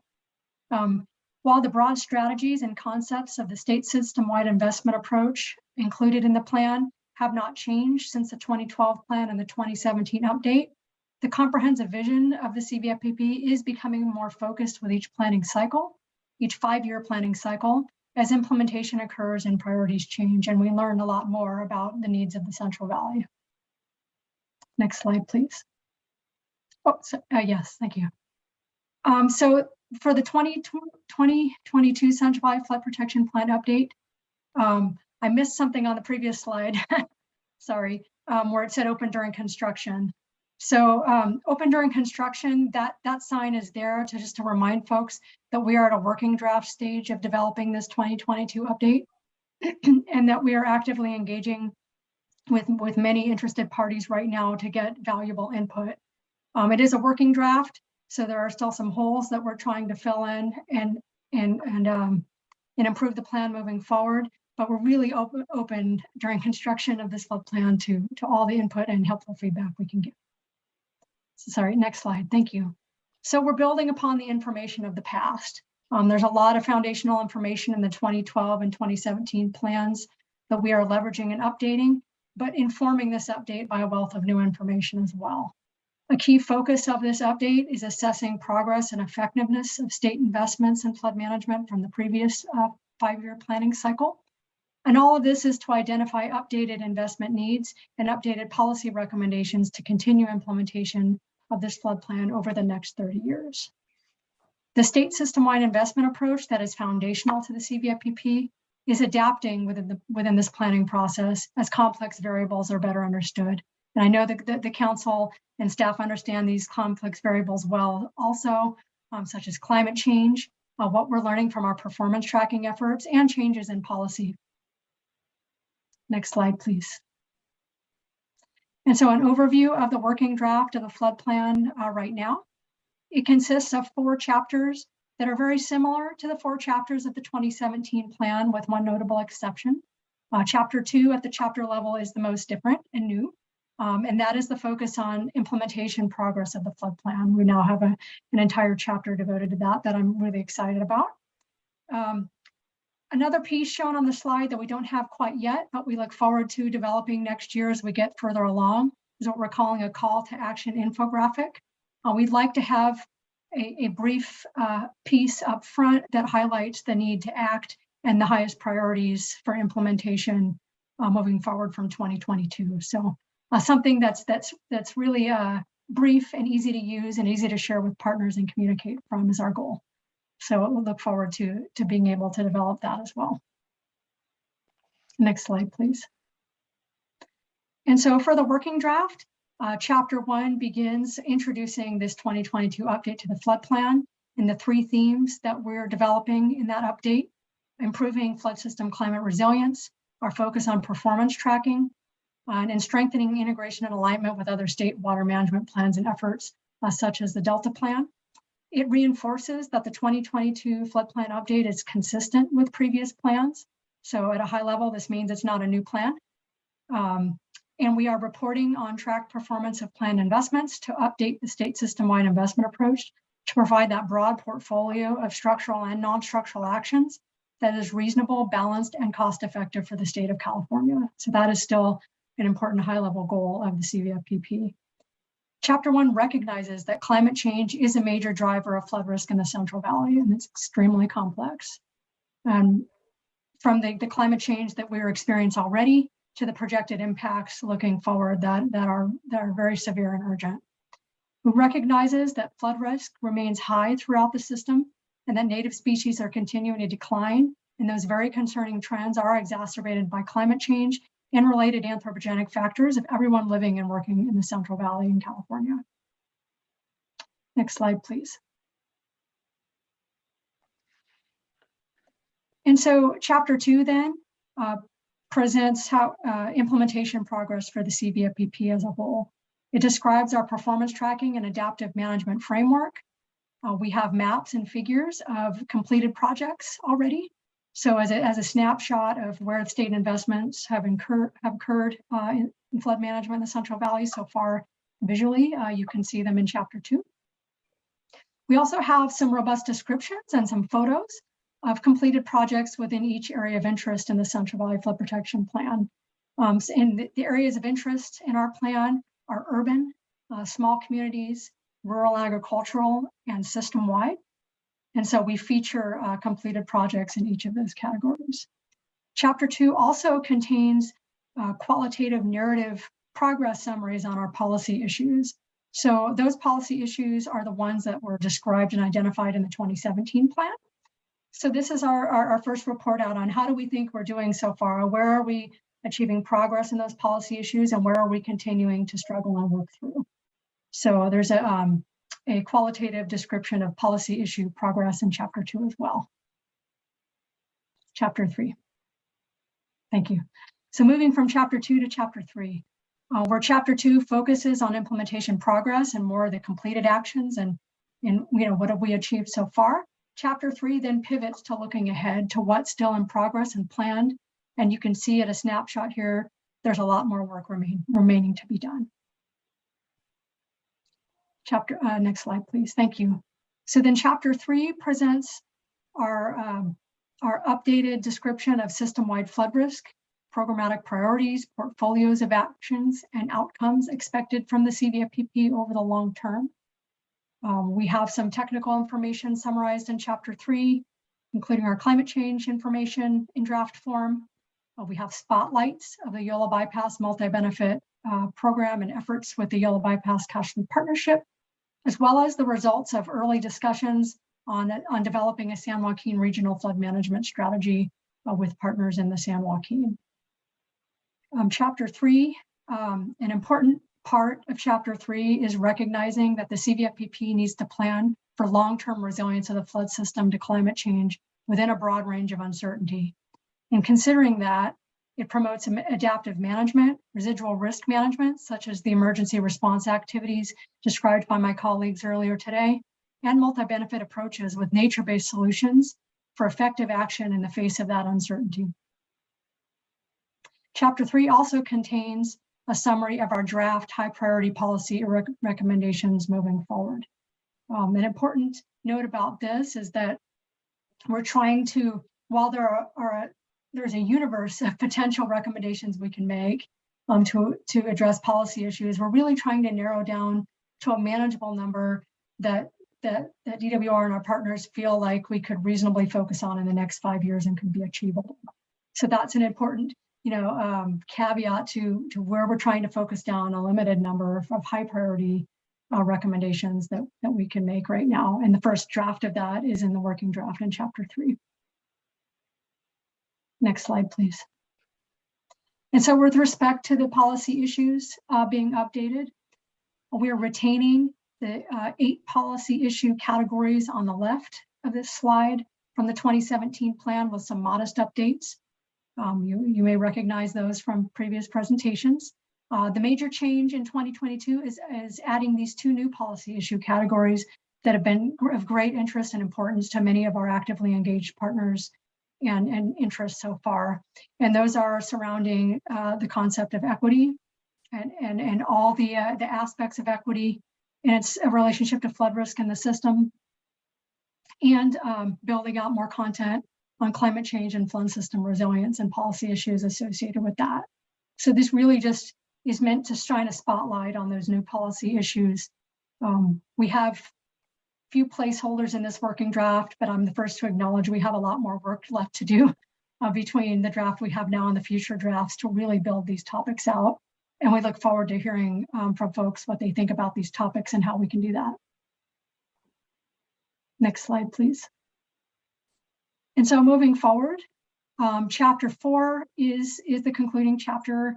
It is I'll call it the primary home of the CVFPP funding plan in the 4 chapters of the CVFPP, even though there is some funding information in the other chapters.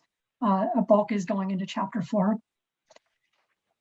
Chapter 4 right now in working draft form has an updated investment of our overall capital and ongoing investment need for flood programs in the Central Valley included. We are still working on the other aspects of the funding plan right now. So there's quite a few holes still that we're actively trying to develop and fill in by the time we get to the public draft next year. Historical expenditures is one of those. You'll see that here on the slide. So our updated investment need in the working draft for the CVFPP is now $25 to $30 billion over the next 30 years. That is up from the 17 to 21 billion that we had estimated in 2017. And it is split into capital and ongoing investment categories. And that is a shared responsibility among state, federal, and local partners. So those are kind of the most salient points about the investment need that we've estimated so far. I also wanted to mention that increase is from a variety of factors. A portion of that increase is what we would know as cost escalation, or cost of living. That's happened since 2017. A portion of that is definitely from that, but a much larger component of that increase in investment need is really coming from what state, federal, and local partners are learning about the urgent needs of the flood system, and what the regional flood management planning efforts are identifying as project opportunities and needs to address the urgent impacts of climate change, as well as legacy issues in the system. So a lot going into this flood plan update that's increasing the cost. Next slide, please. And so the CVFPP itself, while we're at a working draft stage, I just wanted to acknowledge that we have multiple component efforts underway, all in parallel, that are in different stages of development as well. And so there's active iteration going on all the time between the flood plan main document and these component efforts. And so myself and my team are really grateful for the participation of the council staff with us in many of these efforts, and look forward to following up that there's specific questions on these component efforts as well. Next slide, please. And so where we're at in our overall schedule, the working draft was distributed to the council and the flood board and many of our other engaged interests on October 1st. It is a notable change from the review process last time. We also shared this working draft with the Native American tribes throughout our planning area, 69 of them. So we have an even broader distribution of this working draft in 2022 than we did in 2017. And I'm both daunted and excited about that. So that went out on October 1st for a 30-day review. And I'll talk more about that shortly. And all the while working towards improving this working draft and to get to a public draft first quarter of next year, and embarking on a public review process that will be led by the flood board in 2022. And next slide, please.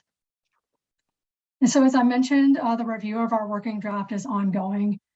When we distributed the draft on October 1st electronically to a broad list of folks with reviewer guidance, we reiterated that we will address the comments we received as well as we can between now and the public draft, and the timing of that expected in the first quarter of next year.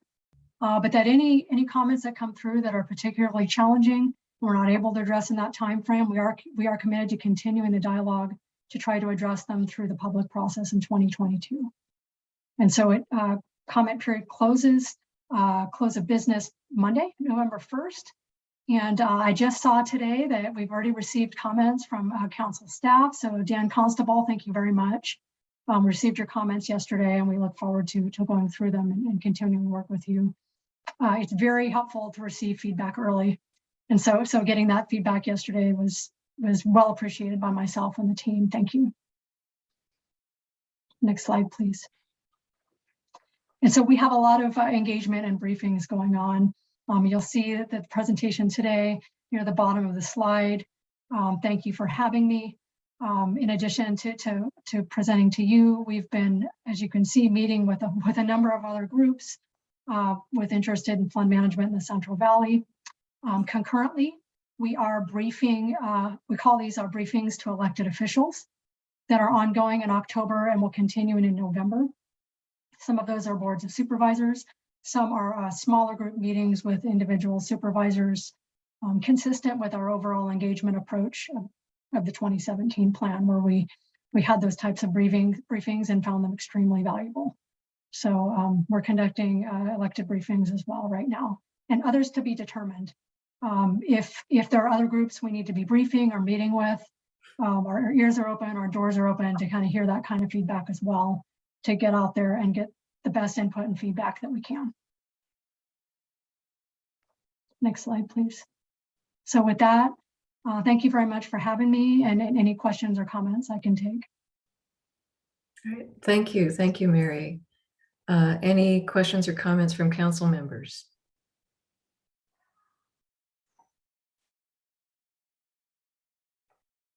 Well, I don't see any hands raised. Mary, I have a question on the performance measures. Could you give us a flavor of what those measures are measuring, characterizing? Sure. So the performance tracking for the flood plan is centered around what we're calling our societal values, our outcomes of a public safety, ecosystem vitality, economic stability, and other enriching experiences. So in the context of the CVFPP and its focus really on the flood and ecosystem water sectors, most of the metrics that we have are either flood or ecosystem related, both flood and ecosystem related. And the ecosystem metrics are the ones that are a component of the conservation strategy. Great. And has council staff offered any comments on those performance measures, how they compare with, for example, our draft proposed amendment to the ecosystem chapter of the Delta Plan? I'm not sure, but I can check with the folks and get back to you. Okay, thank you. Mm-hmm. Madam Chair, I can jump in there too. Oh, sure. Thank you, Jeff. I've been reviewing the staff's responses to the comment period that is ending on Monday that Mary referred to, and those are addressed as part of our comments. It's just ensuring alignment of the performance measures for the CVFPP with those of the Delta plan. Excellent. Thank you. Well, if there are no other council member questions or comments, is there any public comment on this item? There is. We have Future Desjardins.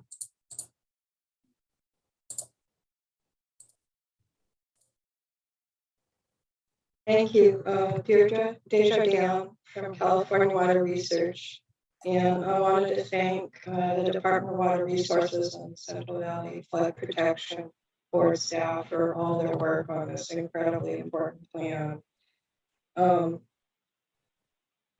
Increased severity of floods is river flooding is one of the most catastrophic outcomes of climate change, and projections are that we could see up to an 80% increase in peak 3-day Sacramento River flows by the latter half of the century. And the problem is that for some reason that we don't understand, the projections that are being made for the latter half of the century seem to be happening now.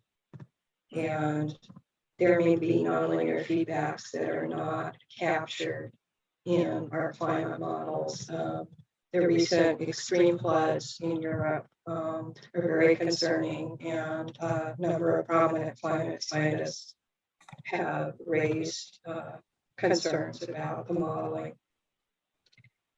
So with that, I really want to urge, I got up in 2019 and told the Central Valley Flood Protection Board whether people are displaced at mid-century or whether they even survive are going to depend on the investments we make now. And there are 235,000 people in the floodplain in Stockton, from the 500-year floodplain, and we think a 500-year floodplain is probably going to become a 200-year floodplain. So it's critical that we upgrade Stockton's levees. And I was living in Santa Cruz County when 77,000 people were evacuated, and I can't imagine what a catastrophe it will be if you have to evacuate 235,000 people and their homes are all flooded in Stockton. I really am concerned about potential for societal destabilization if we don't deal with this. And particularly in a case where the federal government, California is actually better at dealing with flood risks than, say, Houston and other places across the country. And the federal government resources are going to become severely overextended. So I would very much urge to make protection of lives and property the first and highest priority of the flood protection plan. Thank you. Thank you, Deirdre. Are there any other public comments on this item? No, Madam Chair, there are not. Well, in that case, I want to say again, thank you very much, Mary. Excellent presentation. I can appreciate the incredible task of developing the flood plan while on a parallel track, developing the regional plans and other components, and just really appreciate your time today. Thank you. So council members, on to agenda item 11, preparation for the next council meeting. The next council meeting is November 18, 2021, again, via Zoom. And as a quick reminder, the November and December meetings will be held on the third Thursday of the month to avoid the holidays. And that's it for today. Thank you so much for being here, and have a safe Halloween. Watch out for those goblins. Thanks, Susan. Good job. Yeah, thank you. For this one, yeah, you